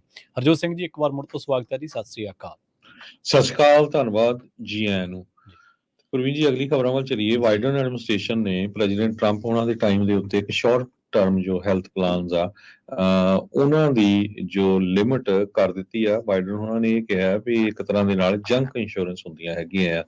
HHS ਦੇ ਤੇ ਟ੍ਰੇਜਰ ਸੈਕਟਰੀ ਤੇ ਡਿਪਾਰਟਮੈਂਟ ਆਫ ਲੇਬਰ ਨੇ ਇਹ ਨਵਾਂ ਪ੍ਰਪੋਜ਼ਲ ਫਰਾਈਡੇ ਨੂੰ ਅੱਜ ਜਾਣੀ ਕਿ ਜਾਰੀ ਕੀਤਾ ਆ, ਜਿਹਦੇ ਮੁਤਾਬਕ ਸ਼ਾਰਟ ਟਰਮ ਜਿਹੜੀਆਂ ਆ ਲਿਮਟਡ ਹੈਲਥ ਪਲਾਨਸ ਆ, ਕਈ ਵਾਰੀ ਚੀਪ ਹੁੰਦੀਆਂ, ਕਵਰੇਜ ਉਹਨਾਂ ਦੀ ਘੱਟ ਨਹੀਂ ਹੁੰਦੀ ਤੇ ਉਹਨਾਂ ਨੂੰ ਜੰਕ ਇੰਸ਼ੋਰੈਂਸ ਕਰਕੇ ਵੀ ਜਾਣਿਆ ਜਾਂਦਾ ਆ। ਲੋਕ ਕਈ ਵਾਰੀ ਸਸਤੀ ਇੰਸ਼ੋਰੈਂਸ ਕਰਕੇ ਲੈ ਲੈਂਦੇ ਆ, ਫਿਰ ਉਹ ਕਵਰ ਨਹੀਂ ਕਰਦੇ ਹੈਗੇ। ਸੋ ਉਹਨਾਂ ਦੇ ਉੱਤੇ ਸ਼ਿਕੰਜਾ ਕੱਸਣ ਜਾ ਰਹੇ ਹੈਗੇ ਆ ਤਾਂ ਕਿ ਜਿਹੜੀ ਓਬਾਮਾ ਕੇਅਰ ਐਕਸਚੇਂਜਸ ਆ ਉਹਨੂੰ ਹੋਰ ਵੀ ਜਿਹੜਾ ਆ ਸਟਰੋਂਗ ਕੀਤਾ ਜਾ ਸਕੇ। 2018 ਦੇ ਵਿੱਚ ਪ੍ਰੈਜ਼ੀਡੈਂਟ ਟਰੰਪ ਉਹਨਾਂ ਨੇ ਇਹ ਰੈਗੂਲੇਸ਼ਨ ਜਿਹੜਾ ਆ ਪਾਸ ਕੀਤਾ ਸੀ, ਜਿਹਦੇ ਮੁਤਾਬਕ ਸ਼ਾਰਟ ਟਰਮ ਚੀਪ ਜਿਹੜੀਆਂ ਇੰਸ਼ੋਰੈਂਸਿਸ ਆ ਉਹ ਲੋਕ ਬਾਈ ਕਰ ਸਕਦੇ ਸੀ। ਸੋ ਹੁਣ ਉਹਨਾਂ ਦੇ ਅਗੇਂਸਟ ਨੀਲਾ ਟੰਡਨ ਜੋ ਵਾਈਟ ਹਾਊਸ ਦੇ ਡੋਮੈਸਟਿਕ ਪਾਲਿਸੀ ਐਡਵਾਈਜ਼ਰ ਆ, ਉਹਨਾਂ ਨੇ ਇਹ ਕਿਹਾ ਵੀ ਮਕਸਦ ਤਾਂ ਇਹਨਾਂ ਦਾ ਇਹ ਸੀ ਵੀ ਟੈਂਪਰੇਰੀ ਕਵਰੇਜ ਪ੍ਰੋਵਾਈਡ ਕੀਤੀ ਜਾਵੇ ਲੋਕਾਂ ਨੂੰ। ਕੋਈ ਨਵਾਂ ਆਉਂਦਾ ਆ ਜਾਂ ਕਿਸੇ ਕਾਰਨ ਮਿਸ ਕਰ ਗਿਆ ਆ, ਤਾਂ ਕਿ ਉਹ ਫਿਰ ਰੈਗੂਲਰ ਇੰਸ਼ੋਰੈਂਸ ਬਾਅਦ ਦੇ ਵਿੱਚ ਸਾਰਾ ਕੁਝ ਜਦੋਂ ਉਹਨਾਂ ਦਾ ਲੀਗਲ ਹੋ ਜਾਏ ਜਾਂ ਜਿਹੜੀ ਡੇਟ ਨਿਕਲ ਗਈ ਹੈਗੀ ਆ ਓਬਾਮਾ ਕੇਅਰ ਦੀ, ਉਹ ਉਸ ਸਮੇਂ ਦੇ ਬਾਅਦ ਲੈ ਸਕਣ। ਪਰ ਇਹਦੇ ਵਿੱਚ ਬਹੁਤ ਸਾਰੇ ਲੂਪ ਹੋਲਸ ਆ। ਇਹ ਜੰਕ ਇੰਸ਼ੋਰੈਂਸਸ ਆ, ਮੁੜ ਕੇ ਕੀ ਹੁੰਦਾ ਆ ਕਿ ਜਦੋਂ ਰੱਬ ਨਾ ਕਰੇ ਲੋਕ ਕਿਸੇ ਹਸਪਤਾਲ ਦੇ ਵਿੱਚ ਚਲੇ ਜਾਂਦੇ ਹੈਗੇ ਆ ਤੇ ਉਹਨਾਂ ਨੂੰ ਬਿੱਲ ਬਹੁਤ ਆਉਂਦੇ, ਕਿਉਂਕਿ ਇਹਨਾਂ ਦੇ ਵਿੱਚ ਕੋ ਇੰਸ਼ੋਰੈਂਸ ਬਹੁਤ ਜ਼ਿਆਦਾ ਆ, ਬਹੁਤ ਸਾਰੀਆਂ ਰੀਸਟ੍ਰਿਕਸ਼ਨਸ ਆ ਵੀ ਅਸੀਂ ਆਹ ਚੀਜ਼ ਕਵਰ ਕਰਦੇ ਆ ਜਾਂ ਆਹ ਨਹੀਂ ਕਰਦੇ ਹੈਗੇ। ਸੋ ਇਹ ਸਾਰੇ ਲੂਪ ਹੋਲ ਆ, ਇਹਨਾਂ ਸਾਰਿਆਂ ਨੂੰ ਰੋਕਣ ਦੇ ਲਈ ਹੈਲਥ ਤੇ ਹਿਊਮਨ ਸਰਵਿਸਿਜ਼ ਬਾਈਡਨ ਐਡਮਿਨਿਸਟ੍ਰੇਸ਼ਨ ਸੋ ਇਹ ਜਿਹੜੀਆਂ ਸ਼ਾਰਟ ਟਰਮ ਹੈਲਥ ਪਲਾਨਸ ਆ ਉਹਨਾਂ ਦੇ ਪਿੱਛੇ ਜਾ ਰਹੇ ਹੈਗੇ ਆ। ਸੋ ਈਵਨ ਲੋਕ ਕਹਿੰਦੇ ਲੋਕ ਬਾਈ ਵੀ ਕਰਦੇ ਹੈਗੇ ਆ ਤੇ ਉਹਨਾਂ ਨੂੰ ਜਦੋਂ ਕਿਤੇ ਸਰਵਿਸਿਜ਼ ਲੈਣੀਆਂ ਪੈਂਦੀਆਂ ਉਹ ਬਹੁਤ ਵੱਡਾ ਆਪਣਾ ਬਿੱਲ ਦਾ ਹਿੱਸਾ ਆ ਉਹ ਵੀ ਦੇਣਾ ਪੈਂਦਾ ਹੈ। ਜੀ ਜੀ, ਅਗਲੀ ਖਬਰ ਦੇ ਵੱਲ ਵਧੀਏ ਤੇ ਅਗਲੀ ਖਬਰ ਜਿਹੜੀ ਆ ਉਹ ਸੋਸ਼ਲ ਸਾਈਟਾਂ ਦੇ ਨਾਲ ਰਿਲੇਟ ਕਰਦੀ ਹੈ। ਟਵਿੱਟਰ ਨੇ ਨਵੀਂ ਜਿਹੜੀ ਟੈਕਸਟ ਆਧਾਰਿਤ ਐਪ ਹੈ ਥ੍ਰੈਡਸ, ਉਹਨੂੰ ਸ਼ੁਰੂ ਕਰਨ ਦੇ ਲਈ ਮੈਟਾ ਦੇ ਖਿਲਾਫ ਜਿਹੜੀ ਕਾਨੂੰਨੀ ਕਾਰਵਾਈ ਦੀ ਧਮਕੀ ਦਿੱਤੀ ਹੈ। ਥ੍ਰੈਡਸ ਦੇ ਲਾਂਚ ਹੋਣ ਦੇ ਕੁਝ ਘੰਟਿਆਂ ਦੇ ਵਿੱਚ ਹੀ ਕਰੋੜਾਂ ਲੋਕ ਜਿਹੜੇ ਨੇ ਉਹਦੇ ਨਾਲ ਜੁੜ ਗਏ ਨੇ, ਜੋ ਐਲਨ ਮਸਕ ਦੀ ਸੋਸ਼ਲ ਸਾਈਟ ਟਵਿੱਟਰ ਦੇ ਲਈ ਵੱਡੀ ਚੁਣੌਤੀ ਬਣ ਕੇ ਉੱਭਰੀ ਆ। ਮੈਟਾ ਦੇ CEO ਮਾਰਕ ਜ਼ਕਰਬਰਗ ਨੂੰ ਲਿਖੇ ਇੱਕ ਪੱਤਰ ਦੇ ਵਿੱਚ ਟਵਿੱਟਰ ਦੇ ਵਕੀਲ ਅਲੈਕਸ ਸਪਾਇਰੋ ਨੇ ਦੋਸ਼ ਲਾਇਆ ਕਿ ਮੈਟਾ ਨੇ ਟਵਿੱਟਰ ਦੇ ਕਾਰੋਬਾਰੀ ਭੇਤਾਂ ਅਤੇ ਟਵਿੱਟਰ ਦੇ ਸਾਬਕਾ ਮੁਲਾਜ਼ਮਾਂ ਨੂੰ ਨੌਕਰੀ ਤੇ ਰੱਖ ਕੇ ਹੋਰ ਬੌਧਿਕ ਜਿਹੜੀਆਂ ਚੀਜ਼ਾਂ ਨੇ ਇਹਦੇ 'ਚ ਐਡ ਕਰਕੇ ਗੈਰ ਕਾਨੂੰਨੀ ਢੰਗ ਦੇ ਨਾਲ ਉਸ ਜਿਹੜੀ ਜਾਇਦਾਦ ਹੈ ਉਹਦੀ ਵਰਤੋਂ ਕੀਤੀ ਹੈ। ਸਪਾਇਰੋ ਨੇ ਇਹ ਵੀ ਕਿਹਾ ਹੈ ਕਿ ਇਸ ਪੱਤਰ ਨੂੰ ਨੋਟਿਸ ਮੰਨਿਆ ਜਾਵੇ ਅਤੇ ਮੈਟਾ ਕਾਨੂੰਨੀ ਕਾਰਵਾਈ ਦੇ ਲਈ ਤਿਆਰ ਰਵੇ। ਹੁਣ ਇੱਕ ਵਾਰ ਮੈਂ ਮੁੜ ਤੋਂ ਜਿਹੜਾ ਟਵਿੱਟਰ ਤੇ ਜਿਹੜਾ ਮੈਟਾ ਉਹਦੇ ਵਿੱਚ ਜੰਗ ਛਿੜੀ ਹੈ, ਪਰ ਅਸਲ ਦੇ ਵਿੱਚ ਇਹ ਜੰਗ ਮਾਰਕ ਜ਼ਕਰਬਰਗ ਤੇ ਐਲਨ ਮਸਕ ਦੇ ਖਿਲਾਫ ਹੈ। ਦੂਜੇ ਪਾਸੇ ਜਿਹੜਾ ਇਹ ਵੀ ਜਾਣਕਾਰੀ ਆ ਰਹੀ ਹੈ ਕਿ ਉਹ ਕਹਿ ਰਹੇ ਨੇ ਕਿ ਤੁਸੀਂ ਸਾਡੇ ਵਪਾਰਕ ਭੇਤਾਂ ਦੀ ਗੈਰ ਕਾਨੂੰਨੀ ਵਰਤੋਂ ਕੀਤੀ ਹੈ ਤੇ ਸਾਡੀ ਜਿਹੜੀ ਆਪਣੀ ਬੁੱਧੀ ਦੇ ਨਾਲ ਇਜਾਦ ਕੀਤੀ ਗਈ ਇੱਕ ਸਾਈਟ ਹੈ ਟਵਿੱਟਰ, ਉਹਦੀ ਤੁਸੀਂ ਜਿਹੜੇ ਉਹਦੇ ਅਧਿਕਾਰ ਨੇ ਉਹਦੀ ਦੁਰਵਰਤੋਂ ਕਰ ਰਹੇ ਹੋ ਤੇ ਇਹ ਤੁਹਾਡੇ ਲਈ ਬੜੀ ਮਹਿੰਗੀ ਪੈਣ ਵਾਲੀ ਹੈ। ਤੇ ਨਾਲ ਜਿਹੜੀ ਇਹ ਗੱਲ ਲਿਖੀ ਕਿ ਤੁਸੀਂ ਇਸ ਨੋਟਿਸ ਨੂੰ, ਇਸ ਪੱਤਰ ਨੂੰ ਨੋਟਿਸ ਸਮਝਿਆ ਜਾਵੇ ਤਾਂ ਆਉਣ ਵਾਲੇ ਦਿਨਾਂ ਦੇ ਵਿੱਚ ਇਹ ਜਿਹੜੀਆਂ ਦੋਨੇ ਵੱਡੀਆਂ ਵਪਾਰਕ ਹਸਤੀਆਂ ਨੇ ਵਰਲਡ ਵਾਈਡ ਫੇਮਸ, ਇਹ ਹੁਣ ਤੁਹਾਨੂੰ ਆਪਸ ਦੇ ਵਿੱਚ ਦੀ ਟਕਰਾਉਂਦੀਆਂ ਨਜ਼ਰ ਆਉਣਗੀਆਂ। ਜੀ ਜੀ, ਅਗਲੀ ਖਬਰ ਆ ਬਹੁਤ ਹੀ ਮਾੜੀ ਜੋ ਸ਼ਿਕਾਗੋ ਤੋਂ ਆ ਰਹੀ ਹੈ। ਸ਼ਿਕਾਗੋ ਦੇ ਕਾਫੀ ਵੱਡੀ ਗਿਣਤੀ ਦੇ ਜਿਹੜੇ ਪੁਲਿਸ ਆਫੀਸਰਸ ਆ ਉਹਨਾਂ ਦੀ ਇੰਟਰਨਲ ਇਨਵੈਸਟੀਗੇਸ਼ਨ ਚੱਲ ਰਹੀ ਆ। ਉਹਨਾਂ ਦੇ ਉੱਤੇ ਐਲੀਗੇਸ਼ਨ ਲਾਏ ਜਾ ਰਹੇ ਆ ਵੀ ਉਹਨਾਂ ਨੇ ਜੋ ਫੀਮੇਲ ਮਾਈਗ੍ਰੈਂਟਸ ਆ ਉਹਨਾਂ ਦੇ ਨਾਲ ਜੋ ਸੈਕਸ਼ੂਅਲ ਇੰਟਰਸੈਕਸ਼ਨ ਕੀਤੀ ਹੈਗੀ ਆ ਤੇ ਉਹਨਾਂ ਦੇ ਜੋ ਮਾਈਗ੍ਰੈਂਟ ਸੈਕਸ ਐਲੀਗੇਸ਼ਨ ਲੱਗੇ ਆ। ਵੈਸਟ ਸਾਈਡ ਦਾ ਜੋ ਏਰੀਆ ਹੈਗਾ ਆ ਉਹਨਾਂ ਕਰਕੇ ਇੱਕ ਜੋ ਬੱਚੀ ਆ ਉਹ ਪ੍ਰੈਗਨੈਂਟ ਵੀ ਹੋ ਗਈ ਹੈਗੀ ਆ। ਬੋਥ COPA ਤੇ ਇੰਟਰਨਲ ਅਫੇਅਰਸ ਇਸ ਦੀ ਇਨਵੈਸਟੀਗੇਸ਼ਨ ਕਰ ਰਹੇ ਹੈਗੇ ਆ। CEO ਸ਼ਿਕਾਗੋ ਜੋ ਆਫੀਸਰਸ ਪੁਲਿਸ ਐਸੋਸੀਏਸ਼ਨ ਆ ਉਹਨਾਂ ਨੇ ਇਹ ਸਟੇਟਮੈਂਟ ਜਾਰੀ ਕੀਤੀ ਆ ਵੀ ਸਿਵਲੀਅਨ ਪੁਲਿਸ ਅਕਾਊਂਟੇਬਿਲਟੀ ਨੇ ਇਹ ਜੋ ਸੈਕਸ਼ੂਅਲ ਮਿਸਕੰਡਕਟ ਦੀ ਜੋ ਐਲੀਗੇਸ਼ਨ ਲੱਗੇ ਹੈਗੇ ਆ ਉਹਦੀ ਇਨਵੈਸਟੀਗੇਸ਼ਨ ਸ਼ੁਰੂ ਕੀਤੀ ਆ। ਇਹ 10th ਡਿਸਟ੍ਰਿਕਟ ਤੇ ਇੱਕ ਜਿਹੜਾ ਮਾਈਗ੍ਰੈਂਟ ਟੈਂਪਰੇਰੀ ਹਾਊਸ ਕੀਤਾ ਗਿਆ ਸੀ ਪੁਲਿਸ ਸਟੇਸ਼ਨ ਦੇ ਵਿੱਚ, ਉੱਥੇ ਇਹਨਾਂ ਨੇ ਜੋ ਆ ਇਹ ਹਰਕਤ ਕੀਤੀ ਹੈਗੀ ਆ। ਜੀ, ਅਮਰੀਕਾ ਬਾਰੇ ਖਬਰ ਆ ਰਹੀ ਹੈ ਕਿ ਅਮਰੀਕਾ ਦੇ ਵਿੱਚ ਰਾਸ਼ਟਰਪਤੀ ਜੋ ਬਾਈਡਨ ਦੇ ਇੱਕ ਸਲਾਹਕਾਰ ਕਮਿਸ਼ਨ ਨੇ 1992 ਤੋਂ ਬਾਅਦ ਜਿੰਨੇ ਵੀ ਗ੍ਰੀਨ ਕਾਰਡ ਜਿਹੜੇ ਨਹੀਂ ਵਰਤੇ ਗਏ ਉਹਨਾਂ ਨੂੰ ਵਾਪਸ ਲੈਣ ਦੀ ਸਿਫਾਰਿਸ਼ ਨੂੰ ਮਨਜ਼ੂਰੀ ਦਿੱਤੀ ਹੈ। ਅਸਲ ਦੇ ਵਿੱਚ ਪਰਿਵਾਰ ਤੇ ਰੁਜ਼ਗਾਰ ਕੈਟਾਗਰੀਜ਼ ਦੇ ਵਿੱਚ 2,30,000 ਤੋਂ ਵੱਧ ਜਿਹੜੇ ਗ੍ਰੀਨ ਕਾਰਡ ਹੈ ਉਹਨਾਂ ਦੇ ਬਾਰੇ ਕਿਹਾ ਜਾ ਰਿਹਾ ਕਿ ਇਹ ਅਣਵਰਤੇ ਪਏ ਨੇ ਤੇ ਇਹਦੇ ਨਾਲ ਹੁਣ ਹਜ਼ਾਰਾਂ ਭਾਰਤੀ ਅਮਰੀਕੀਆਂ ਨੂੰ ਲਾਭ ਹੋਣ ਦੀ ਉਮੀਦ ਹੈ ਜਿਹੜੇ ਗ੍ਰੀਨ ਕਾਰਡਾਂ ਦੀ ਉਡੀਕ ਕਰ ਰਹੇ ਨੇ। ਭਾਰਤੀ ਅਮਰੀਕੀ ਉਦਮੀ ਅਜੇ ਭਟੂਰੀਆ ਜੋ ਕਿ ਅਮਰੀਕੀ ਰਾਸ਼ਟਰਪਤੀ ਤੇ ਏਸ਼ੀਅਨ ਅਮਰੀਕਨ ਨੇਟਿਵ ਹਵਾਈਨਜ਼ ਅਤੇ ਪੈਸੀਫਿਕ ਆਈਲੈਂਡਰਜ਼ ਦੇ ਉੱਤੇ ਸਲਾਹਕਾਰ ਕਮਿਸ਼ਨ ਦੇ ਮੈਂਬਰ ਨੇ। ਉਹਨਾਂ ਨੇ ਕਮਿਸ਼ਨ ਦੇ ਸਾਹਮਣੇ ਆਪਣੀਆਂ ਸਿਫਾਰਿਸ਼ਾਂ ਦੇ ਵਿੱਚ ਦੱਸਿਆ ਹੈ ਕਿ 1992 ਤੋਂ ਲੈ ਕੇ 2022 ਤੱਕ ਨਾ ਵਰਤੋਂ ਕੀਤੇ ਜਾਣ ਵਾਲੇ 2,30,000 ਤੋਂ ਵੱਧ ਰੁਜ਼ਗਾਰ ਆਧਾਰਿਤ ਗ੍ਰੀਨ ਕਾਰਡ ਜਿਹੜੇ ਵਾਪਸ ਲਏ ਜਾਣਗੇ ਤੇ ਇਹਨਾਂ ਵਿੱਚੋਂ ਕੁਝ ਕਾਰਡਾਂ ਨੂੰ ਜਾਰੀ ਕਰਨ ਦੀ ਪ੍ਰਕਿਰਿਆ ਸ਼ੁਰੂ ਕੀਤੀ ਜਾਵੇਗੀ। ਇਹ ਜਿਹੜੇ ਕਾਰਡ ਨੇ ਇਸ ਸ਼੍ਰੇਣੀ ਦੇ ਲਈ ਨਿਰਧਾਰਤ 1,40,000 ਜਿਹੜੀ ਕਾਰਡਾਂ ਦੀ ਸਾਲਾਨਾ ਸੀਮਾ ਹੱਦਬੰਦੀ ਹੈ ਉਹਦੇ ਤੋਂ ਵੱਖਰੇ ਹੋਣਗੇ। ਸੋ ਇਹਨਾਂ ਨੇ ਆਪਣੀ ਸਟੱਡੀ ਦੇ ਵਿੱਚ ਜਿਹੜਾ ਉਹ ਇਹ ਗੱਲ ਨੋਟ ਕੀਤੀ ਹੈ ਕਿ 2,30,000 ਜਿਹੜਾ ਗ੍ਰੀਨ ਕਾਰਡ ਆ ਉਹ ਹਲੇ ਅਣਵਰਤੇ ਹੀ ਪਿਆ ਤੇ ਇਹਦੇ ਨਾਲ ਉਹਨਾਂ ਲੋਕਾਂ ਨੂੰ ਫਾਇਦਾ ਜ਼ਰੂਰ ਹੋਊਗਾ ਜਿਹੜੇ ਗ੍ਰੀਨ ਕਾਰਡਾਂ ਦੀ ਉਡੀਕ ਕਰ ਰਹੇ ਨੇ। ਜੀ ਜੀ ਬਿਲਕੁਲ। ਅਗਲੀ ਖਬਰ ਵੱਲ ਚਲੀਏ। ਇਹ ਬੜੀ ਹੈਰਾਨੀਜਨਕ ਖਬਰ ਆ। ਫੈਡਰਲ ਗਵਰਨਮੈਂਟ ਨੇ ਇੱਕ ਸਟੱਡੀ ਕੀਤੀ ਆ ਜਿਹਦੇ ਮੁਤਾਬਕ ਕਹਿੰਦੇ ਭਈ ਜਿਹੜਾ ਪਾਣੀ ਅਸੀਂ ਟੂਟੀ ਦੇ ਵਿੱਚੋਂ ਪੀਂਦੇ ਆ USA ਦੇ ਵਿੱਚ, ਜੀ ਉਹ PFAS ਕੰਟੇਨ ਕਰਦਾ ਹੈਗਾ। ਸੋ ਇਹ ਬਹੁਤ ਹੀ ਖਤਰਨਾਕ ਸਟੱਡੀ ਆਈ ਹੈ US ਜੀਓਲੋਜੀਕਲ ਸਰਵੇ ਵੱਲੋਂ। 45% ਨੇਸ਼ਨ ਦਾ ਟੈਪ ਵਾਟਰ ਇਹ ਕੈਮੀਕਲਸ ਨੂੰ ਕੰਟੇਨ ਕਰਦਾ, ਜੋ ਆਪਾਂ ਪੀਂਦੇ ਆ ਕਿਚਨ ਦੇ ਫੌਸਟ ਚੋਂ ਪਾਣੀ ਇਹ ਆਉਂਦਾ ਆ। ਕੈਲੀ ਸਮਾਲਿੰਗ ਰਿਸਰਚ ਹਾਈਡਰੋਲੋਜਿਸਟ ਹੈਗੇ ਆ US ਜੀਓਲੋਜੀਕਲ ਸਰਵੇ ਦੇ।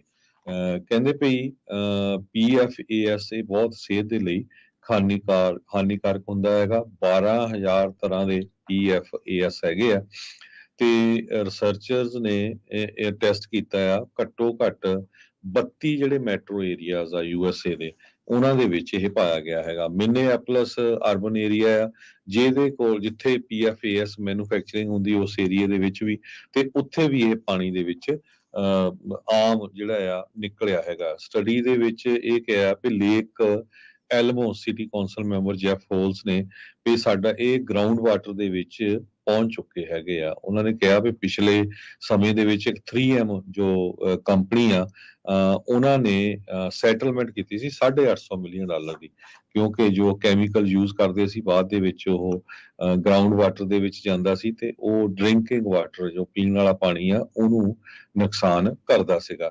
ਸੋ Minnesota the department of health ਤੇ Minnesota pollution control agency PFAS ਨੂੰ ਜੋ ਲੈਵਲ ਆ ਇਹਨਾਂ ਦੇ ਪਿਛਲੇ 20 ਸਾਲਾਂ ਤੋਂ ਮੋਨੀਟਰ ਕਰ ਰਹੀ ਹੈਗੀ ਆ। এনवायरमेंटल ਪ੍ਰੋਟੈਕਸ਼ਨ ਏਜੰਸੀ ਨੇ ਇਹ ਕਿਹਾ ਸੀ ਭਈ ਜੋ ਵਾਟਰ ਯੂਟਿਲਿਟੀਜ਼ ਆ ਡਿਟੈਕਟ ਕਰਦੇ ਆ PFAS ਨੂੰ, ਇਹ 4 ਪਾਰਟਸ ਪਰ ਟ੍ਰਿਲੀਅਨ ਦੇ ਕਰੀਬ ਹੈਗੇ ਆ। ਅੰਡਰ EPA ਪਲਾਨ ਇਹ ਜੋ ਵੀ ਸਿਸਟਮ ਵਾਟਰ ਦਾ ਹੈਗਾ ਆ ਹਾਈ ਲੈਵਲ ਆਫ ਇਹ ਸਿੰਥੈਟਿਕ ਕੈਮੀਕਲਸ ਨੂੰ ਪਾਉਂਦਾ ਹੈਗਾ ਆ ਤੇ ਉਸ ਦੇ ਮੁਤਾਬਕ ਜੋ ਰੈਜ਼ੀਡੈਂਟਸ ਆ ਉਹਨਾਂ ਨੂੰ ਇਨਫੋਰਮ ਕਰਨਾ ਪੈਂਦਾ ਹੈਗਾ ਉਸ ਏਰੀਏ ਦੇ ਵਿੱਚ ਵੀ ਭਾਈ ਤੁਹਾਡਾ ਜਿਹੜਾ ਪਾਣੀ ਆ ਰਿਹਾ ਉਹਦੇ ਵਿੱਚ ਇਸ ਤਰ੍ਹਾਂ ਦੇ ਕੈਮੀਕਲਸ ਹੋ ਸਕਦੇ ਆ ਜੋ ਸਿਹਤ ਦੇ ਲਈ ਬੜੇ ਹਾਨੀਕਾਰਕ ਹੈਗੇ ਆ, ਤਾਂ ਕਿ ਉਹ ਲੋਕ ਉਹ ਪਾਣੀ ਨੂੰ ਯੂਜ਼ ਨਾ ਕਰਨ। ਸੋ ਇਹ ਮਿਨੇਸੋਟਾ ਦੀ ਹੈਲਥ ਡਿਪਾਰਟਮੈਂਟ ਇਸ ਦੇ ਉੱਤੇ ਕਾਫੀ ਵੱਡਾ ਕੰਮ ਕਰ ਰਹੀ ਆ। US ਜੀਓਲੋਜੀਕਲ ਸਰਵੇ ਨੇ ਇਹ ਦੱਸਿਆ ਕਿ 45% ਜੋ ਪਾਣੀ ਆਪਾਂ ਪੀਂਦੇ ਆ ਆਮ ਜਿਹੜਾ ਤੁਹਾਡੇ ਘਰਾਂ ਦੇ ਵਿੱਚ ਆਉਂਦਾ ਉਹਦੇ ਵਿੱਚ ਇਹ ਕੈਮੀਕਲ ਹੁੰਦੇ ਹੈਗੇ। ਜੀ, ਵੇਲਾ ਹੋ ਚੱਲਿਆ ਪ੍ਰੋਗਰਾਮ ਅਪਡੇਟ ਅਮਰੀਕਾ ਦੇ ਵਿੱਚ ਇੱਕ ਹੋਰ ਸ਼ਾਰਟ ਬ੍ਰੇਕ ਦੇ ਲਈ ਰੁਕਣ ਦਾ। ਜਲਦ ਵਾਪਸੀ ਕਰਾਂਗੇ ਇੱਕ ਬ੍ਰੇਕ ਤੋਂ ਬਾਅਦ। ਖਬਰਾਂ ਹੋਰ ਵੀ ਨੇ ਜਿਨ੍ਹਾਂ ਤੇ ਚਾਨਣਾ ਪਾਇਆ ਜਾਊਗਾ। ਜੁੜੇ ਰਹੋ ਪੰਜਾਬੀ ਰੇਡੀਓ USA ਦੇ ਨਾਲ।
ਬ੍ਰੇਕ ਤੋਂ ਬਾਅਦ ਇੱਕ ਵਾਰ ਮੁੜ ਤੋਂ ਤੁਹਾਡਾ ਸਾਰਿਆਂ ਦਾ ਸਵਾਗਤ ਹੈ ਪ੍ਰੋਗਰਾਮ ਅਪਡੇਟ ਅਮਰੀਕਾ ਦੇ ਵਿੱਚ। ਪ੍ਰੋਗਰਾਮ ਦੇ ਵਿੱਚ ਆਪਣੇ ਨਾਲ ਜਾਣਕਾਰੀਆਂ ਸਾਂਝੀਆਂ ਕਰ ਰਹੇ ਨੇ ਹਰਜੋਤ ਸਿੰਘ ਖਾਲਸਾ ਜੀ। ਹਰਜੋਤ ਸਿੰਘ ਜੀ, ਇੱਕ ਵਾਰ ਮੁੜ ਤੋਂ ਸਵਾਗਤ ਹੈ ਜੀ। ਸਤਿ ਸ੍ਰੀ ਅਕਾਲ। ਸਤਿ ਸ਼੍ਰੀ ਅਕਾਲ, ਧੰਨਵਾਦ ਜੀ ਆਇਆਂ ਨੂੰ ਜੀ ਪ੍ਰੋਗਰਾਮ ਦੇ ਤੇ ਵਿੱਚ ਅੱਗੇ ਅਗਲੀਆਂ ਖਬਰਾਂ ਵੱਲ ਚਲੀਏ ਤੇ ਕਹਿੰਦੇ ਵੀ ਜਿਹੜੇ ਲੋਕ ਆ ਅਮਰੀਕਾ ਦੇ ਵਿੱਚ ਲਿਬਰਲ ਸਟੇਟਸ ਤੋਂ ਹੁਣ ਕੰਜ਼ਰਵੇਟਿਵ ਸਟੇਟਸ ਨੂੰ ਮੂਵ ਹੋ ਰਹੇ ਹੈਗੇ ਆ। ਸਭ ਤੋਂ ਜ਼ਿਆਦਾ ਮੂਵਮੈਂਟ ਕੈਲੀਫੋਰਨੀਆ, ਨਿਊਯਾਰਕ, ਇਹਨਾਂ ਸਟੇਟਸ ਤੋਂ ਹੋਈ ਹੈਗੀ ਆ। ਜਾਂ ਤਾਂ ਉਹ ਮਿਡ ਵੈਸਟ ਨੂੰ ਜਿਹੜੀਆਂ ਸਟੇਟਸ ਆ ਉਹਨਾਂ ਦੇ ਵਿੱਚ ਵੀ ਮੂਵ ਹੋ ਰਹੇ ਹੈਗੇ ਆ। ਕਾਰਨ ਆਪਾਂ ਸਾਰਿਆਂ ਨੂੰ ਪਤਾ ਹੀ ਆ ਵੀ ਇੰਨਾ ਜ਼ਿਆਦਾ ਜਿਹੜਾ ਆ ਕੈਲੀਫੋਰਨੀਆ ਦੇ ਵਿੱਚ ਕ੍ਰਾਈਮ ਵੱਧ ਗਿਆ ਆ, ਹੋਮਲੈਸਨੈਸ ਇੰਨੀ ਆ, ਤੇ ਜਿਹੜੇ ਸਾਡੇ ਇਲੈਕਟਿਡ ਆਫੀਸ਼ੀਅਲਸ ਆ ਉਹ ਪੁੱਠੇ ਸਿੱਧੇ ਬਿੱਲਾਂ ਦੁਆਲੇ ਲੱਗੇ ਰਹਿੰਦੇ ਆ। ਤੁਸੀਂ ਸੁਣੇ ਰਹੇ ਆ ਪਿਛਲੇ ਦਿਨਾਂ ਤੋਂ ਕੈਲੀਫੋਰਨੀਆ ਦੀ ਸਟੇਟ ਦੇ ਵਿੱਚ ਕੀ ਚੱਲ ਰਿਹਾ, ਜਿਹਦਾ ਕਿਸੇ ਨਾਲ ਕੋਈ ਲੈਣਾ ਦੇਣਾ ਨਹੀਂ ਹੈਗਾ। ਤੇ ਕਹਿੰਦੇ ਕੈਲੀਫੋਰਨੀਆ, ਇਲੀਨਾਇਸ ਤੇ ਨਿਊਯਾਰਕ, ਇਹ ਤਿੰਨੇ ਸਟੇਟਾਂ ਜੋ ਹੈਗੀਆਂ ਆ ਡੈਮੋਕ੍ਰੈਟਿਕਲੀ ਹੈਲਡ ਸਟੇਟ ਆ। ਵੱਡੀ ਗਿਣਤੀ ਦੇ ਵਿੱਚ ਪਿਛਲੇ ਸਾਲਾਂ ਚੋਂ ਲੋਕ ਰਿਪਬਲਿਕਨ ਹੈਲਡ ਸਟੇਟ ਜਿਹੜੀਆਂ ਜਿਨ੍ਹਾਂ 'ਚ ਫਲੋਰੀਡਾ ਆ, ਜਾਰਜੀਆ, ਟੈਕਸਸ ਆ, ਉੱਥੇ ਮੂਵ ਹੋ ਰਹੇ ਆ। ਕਾਰਨ ਇਹੀ ਆ ਵੀ ਕ੍ਰਾਈਮ ਘੱਟ ਆ, ਟੈਕਸਸ ਘੱਟ ਹੈਗੇ ਆ, ਹੋਮਲੈਸਨੈਸ ਦੀ ਪ੍ਰੋਬਲਮ ਇਹਨਾਂ ਸਟੇਟਾਂ ਦੇ ਵਿੱਚ ਘੱਟ ਆ। ਪਰ ਸਾਡੀ ਸਟੇਟ ਜਿਹੜੀ ਕੈਲੀਫੋਰਨੀਆ ਦੀ ਗੋਲਡਨ ਸਟੇਟ ਆ, ਇੱਥੇ ਦੇ ਪੋਲੀਟੀਸ਼ੀਅਨ ਨੇ ਪੂਰੀ ਇਹਦੀ ਜਿਹੜੀ ਆ ਤਬਾਹ ਕਰਕੇ ਰੱਖ ਦਿੱਤੀ ਆ। ਤੇ ਲੋਕਾਂ ਨੂੰ ਇਹ ਸੋਚਣਾ ਪੈਣਾ ਫਿਊਚਰ ਦੇ ਵਿੱਚ ਵੀ ਜਦੋਂ ਆਪਾਂ ਇਲੈਕਟ ਕਰਦੇ ਆ ਜਿਹੜੇ ਆਫੀਸ਼ੀਅਲਸ ਆ, ਉਹ ਉਹਨਾਂ ਇਸ਼ੂਆਂ ਤੇ ਕੰਮ ਕਰ ਰਹੇ ਆ ਜਿਹੜੇ ਸਾਡੀ ਲਾਈਫ ਨੂੰ ਇਫੈਕਟ ਕਰਦੇ ਆ, ਸਾਡੀ ਇਕਨੋਮੀ ਨੂੰ ਜਾਂ ਸਾਡੇ ਆਉਣ ਵਾਲੇ ਬੱਚਿਆਂ ਨੂੰ ਇਫੈਕਟ ਕਰੂਗੇ, ਨਾ ਕਿ ਜਿਹੜੇ ਬਿਨਾਂ ਕਿਸੇ ਗੱਲ ਤੋਂ ਜਿਹੜੇ ਬਿੱਲ ਹੁੰਦੇ ਆ ਪੁੱਠੇ ਸਿੱਧੇ ਉਹਨਾਂ ਦੀ ਜਿਹੜੀ ਸਪੋਰਟ ਕਰਦੇ ਹੈਗੇ ਆ। ਸੋ ਜਿਹੜੀਆਂ ਛੋਟੀਆਂ ਰਿਪਬਲਿਕਨ ਹੈਲਡ ਸਟੇਟਸ ਆ, Iowa, Mississippi, Nebraska, North Dakota, West Virginia, ਉਹਨਾਂ ਦੇ ਵਿੱਚ ਜ਼ਿਆਦਾ ਐਕਟੀਵਿਟੀ ਨਹੀਂ ਹੈਗੀ। ਪਰ ਇਹ ਮੈਂ ਤੁਹਾਨੂੰ ਜਿਸ ਤਰ੍ਹਾਂ ਦੱਸਿਆ ਹੈ ਵੀ ਤਿੰਨ ਡੈਮੋਕ੍ਰੈਟਿਕਲੀ ਹੈਲਡ ਸਟੇਟਸ ਦੀਆਂ ਫਲੋਰੀਡਾ, ਟੈਕਸਸ, ਇਹਨਾਂ ਸਟੇਟਾਂ ਦੇ ਵਿੱਚ ਮੂਵ ਹੋਣ ਦਾ ਕਾਰਨ ਕੀ ਆ। ਈਵਨ ਅੱਜ ਮੈਂ ਇੱਕ ਰਿਪੋਰਟ ਪੜ੍ਹਦਾ ਸੀ, ਉਹਦੇ 'ਚ ਤਾਂ ਉਹਨਾਂ ਨੇ ਇਹ ਲਿਖਿਆ ਸੀ ਵੀ ਕੈਲੀਫੋਰਨੀਆ ਤੋਂ ਜੇ ਤੁਸੀਂ ਟੈਕਸਸ ਨੂੰ ਮੂਵ ਹੁੰਦੇ ਆ, ਕਿਸ ਤਰ੍ਹਾਂ ਤੁਸੀਂ $1 ਮਿਲੀਅਨ ਦੇ ਕਰੀਬ ਬਚਾ ਸਕਦੇ ਆ। ਉਹ ਨੈਚੁਰਲੀ ਆਪਾਂ ਨੂੰ ਪਤਾ ਵੀ ਖਾਸ ਕਰਕੇ ਬੇ ਏਰੀਏ 'ਚ ਹੁਣ ਐਵਰੇਜ ਘਰ ਦੀ ਪ੍ਰਾਈਸ 1.2 1.3 ਮਿਲੀਅਨ ਆ, ਟੈਕਸ ਤੁਹਾਨੂੰ $4-5 ਲੱਖ ਦਾ ਮਿਲ ਜਾਂਦਾ ਹੈ। ਤੇ ਇਸ ਕਾਰਨ ਨੂੰ ਲੈ ਕੇ, ਹੋਮਸ ਨੂੰ ਲੈ ਕੇ ਬਹੁਤ ਸਾਰੇ ਲੋਕ ਮੂਵ ਹੋ ਰਹੇ। ਦੂਜੇ ਕ੍ਰਾਈਮ ਤੋਂ ਲੋਕ ਬਹੁਤ ਡਰੇ ਹੋਏ ਆ। ਕਿਸੇ ਤਰ੍ਹਾਂ ਦਾ ਬਿਜ਼ਨਸ ਕਰਨਾ ਅੱਜ ਦੀ ਡੇਟ ਦੇ ਵਿੱਚ, ਖਾਸ ਕਰਕੇ ਜਿਹੜਾ ਸਮਾਲ ਬਿਜ਼ਨਸ ਕਰਨਾ ਕੈਲੀਫੋਰਨੀਆ ਦੇ ਵਿੱਚ ਬਹੁਤ ਹੀ ਔਖਾ ਹੋਇਆ ਪਿਆ। ਜਦ ਕਿ ਤੁਸੀਂ ਜਿਹੜੀਆਂ ਟੈਕਸਸ ਵਰਗੀਆਂ ਜਾਂ ਹੋਰ ਸਟੇਟਸ ਦੇ ਵਿੱਚ ਜਾਓ ਤੇ ਉੱਥੇ ਉਹ ਜੇ ਤੁਹਾਨੂੰ ਇੱਕ ਪਰਮਿਟ ਲੈਣਾ ਪੈਂਦਾ ਹੈ, ਕੈਲੀਫੋਰਨੀਆ ਦੇ ਵਿੱਚ ਘੱਟੋ ਘੱਟ ਤੁਹਾਨੂੰ 10 ਪਰਮਿਟ ਲੈਣੇ ਪੈਂਦੇ ਆ। ਚਾਹੇ ਛੋਟਾ ਸਟੋਰ ਵੀ ਹੋਵੇ, ਕੋਈ ਹੈਲਥ ਪਰਮਿਟ, ਕੋਈ ਸਿਟੀ ਦਾ ਪਰਮਿਟ, ਕੋਈ ABC, ਕੋਈ ਸਿਗਰਟ ਲਾਇਸੈਂਸ ਦਾ, ਕੋਈ ਕਿਸੇ ਤਰ੍ਹਾਂ ਦਾ, ਹਨਾ। ਤੇ ਉੱਥੇ ਤੁਹਾਡਾ ਇੱਕੋ ਹੀ ਪਰਮਿਟ ਲੈਣਾ ਪੈਂਦਾ। ਸੋ ਇਹ ਇਸੇ ਨੂੰ ਦੇਖਦੇ ਹੋਏ ਬਹੁਤ ਸਾਰੀਆਂ ਜਿਹੜੀਆਂ ਇੰਸ਼ੋਰੈਂਸ ਕੰਪਨੀਆਂ ਆ ਉਹ ਹੁਣ ਕੈਲੀਫੋਰਨੀਆ ਨੂੰ ਛੱਡ ਚੁੱਕੀਆਂ ਆ। ਹੁਣ ਜੇ ਤੁਹਾਡੇ ਨਾਲ ਮੈਂ ਨਿਊਜ਼ ਸਾਂਝੀ ਕਰਦਾ ਜਾਵਾਂ, ਸਟੇਟ ਫਾਰਮ ਇੰਸ਼ੋਰੈਂਸ, ਆਲ ਸਟੇਟ ਇੰਸ਼ੋਰੈਂਸ, ਉਹ ਤੋਂ ਬਾਅਦ ਹੁਣ ਫਾਰਮਰਸ ਇੰਸ਼ੋਰੈਂਸ ਨੇ ਅੱਜ ਕਹਿਤਾ ਵੀ ਉਹ ਕਿਸੇ ਤਰ੍ਹਾਂ ਦੀ ਜਿਹੜੀ ਘਰ ਦੀ ਇੰਸ਼ੋਰੈਂਸ ਆ ਉਹ ਕੈਲੀਫੋਰਨੀਆ 'ਚ ਨਹੀਂ ਲਿਖਣਗੇ। ਉਹਨਾਂ ਨੇ ਇਮੀਡੀਏਟਲੀ ਘਰਾਂ ਦੀ ਇੰਸ਼ੋਰੈਂਸ ਲਿਖਣੀ ਕੈਲੀਫੋਰਨੀਆ 'ਚ ਬੰਦ ਕਰਤੀ ਹੈ। ਹੁਣ ਇਹ ਤਿੰਨੇ ਮੇਜਰ ਕੰਪਨੀਆਂ, ਇਹਨਾਂ ਤੋਂ ਬਿਨਾਂ ਹੋਰ ਬਹੁਤ ਸਾਰੀਆਂ ਨੇਸ਼ਨ ਵਾਈਡ ਸੇਫਕੋ ਹੋਰ ਕੰਪਨੀ, ਸਾਰਿਆਂ ਨੇ ਕੈਲੀਫੋਰਨੀਆ ਦੇ ਵਿੱਚ ਘਰਾਂ ਦੀ ਇੰਸ਼ੋਰੈਂਸ ਲਿਖਣੀ ਬੰਦ ਕਰਤੀ ਹੈ। ਕਾਰਨ ਕੀ ਆ? ਇਹ ਪੋਲੀਟੀਸ਼ੀਅਨ ਹੀ ਆ, ਜੋ ਡਿਪਾਰਟਮੈਂਟ ਆਫ ਇੰਸ਼ੋਰੈਂਸ ਆ।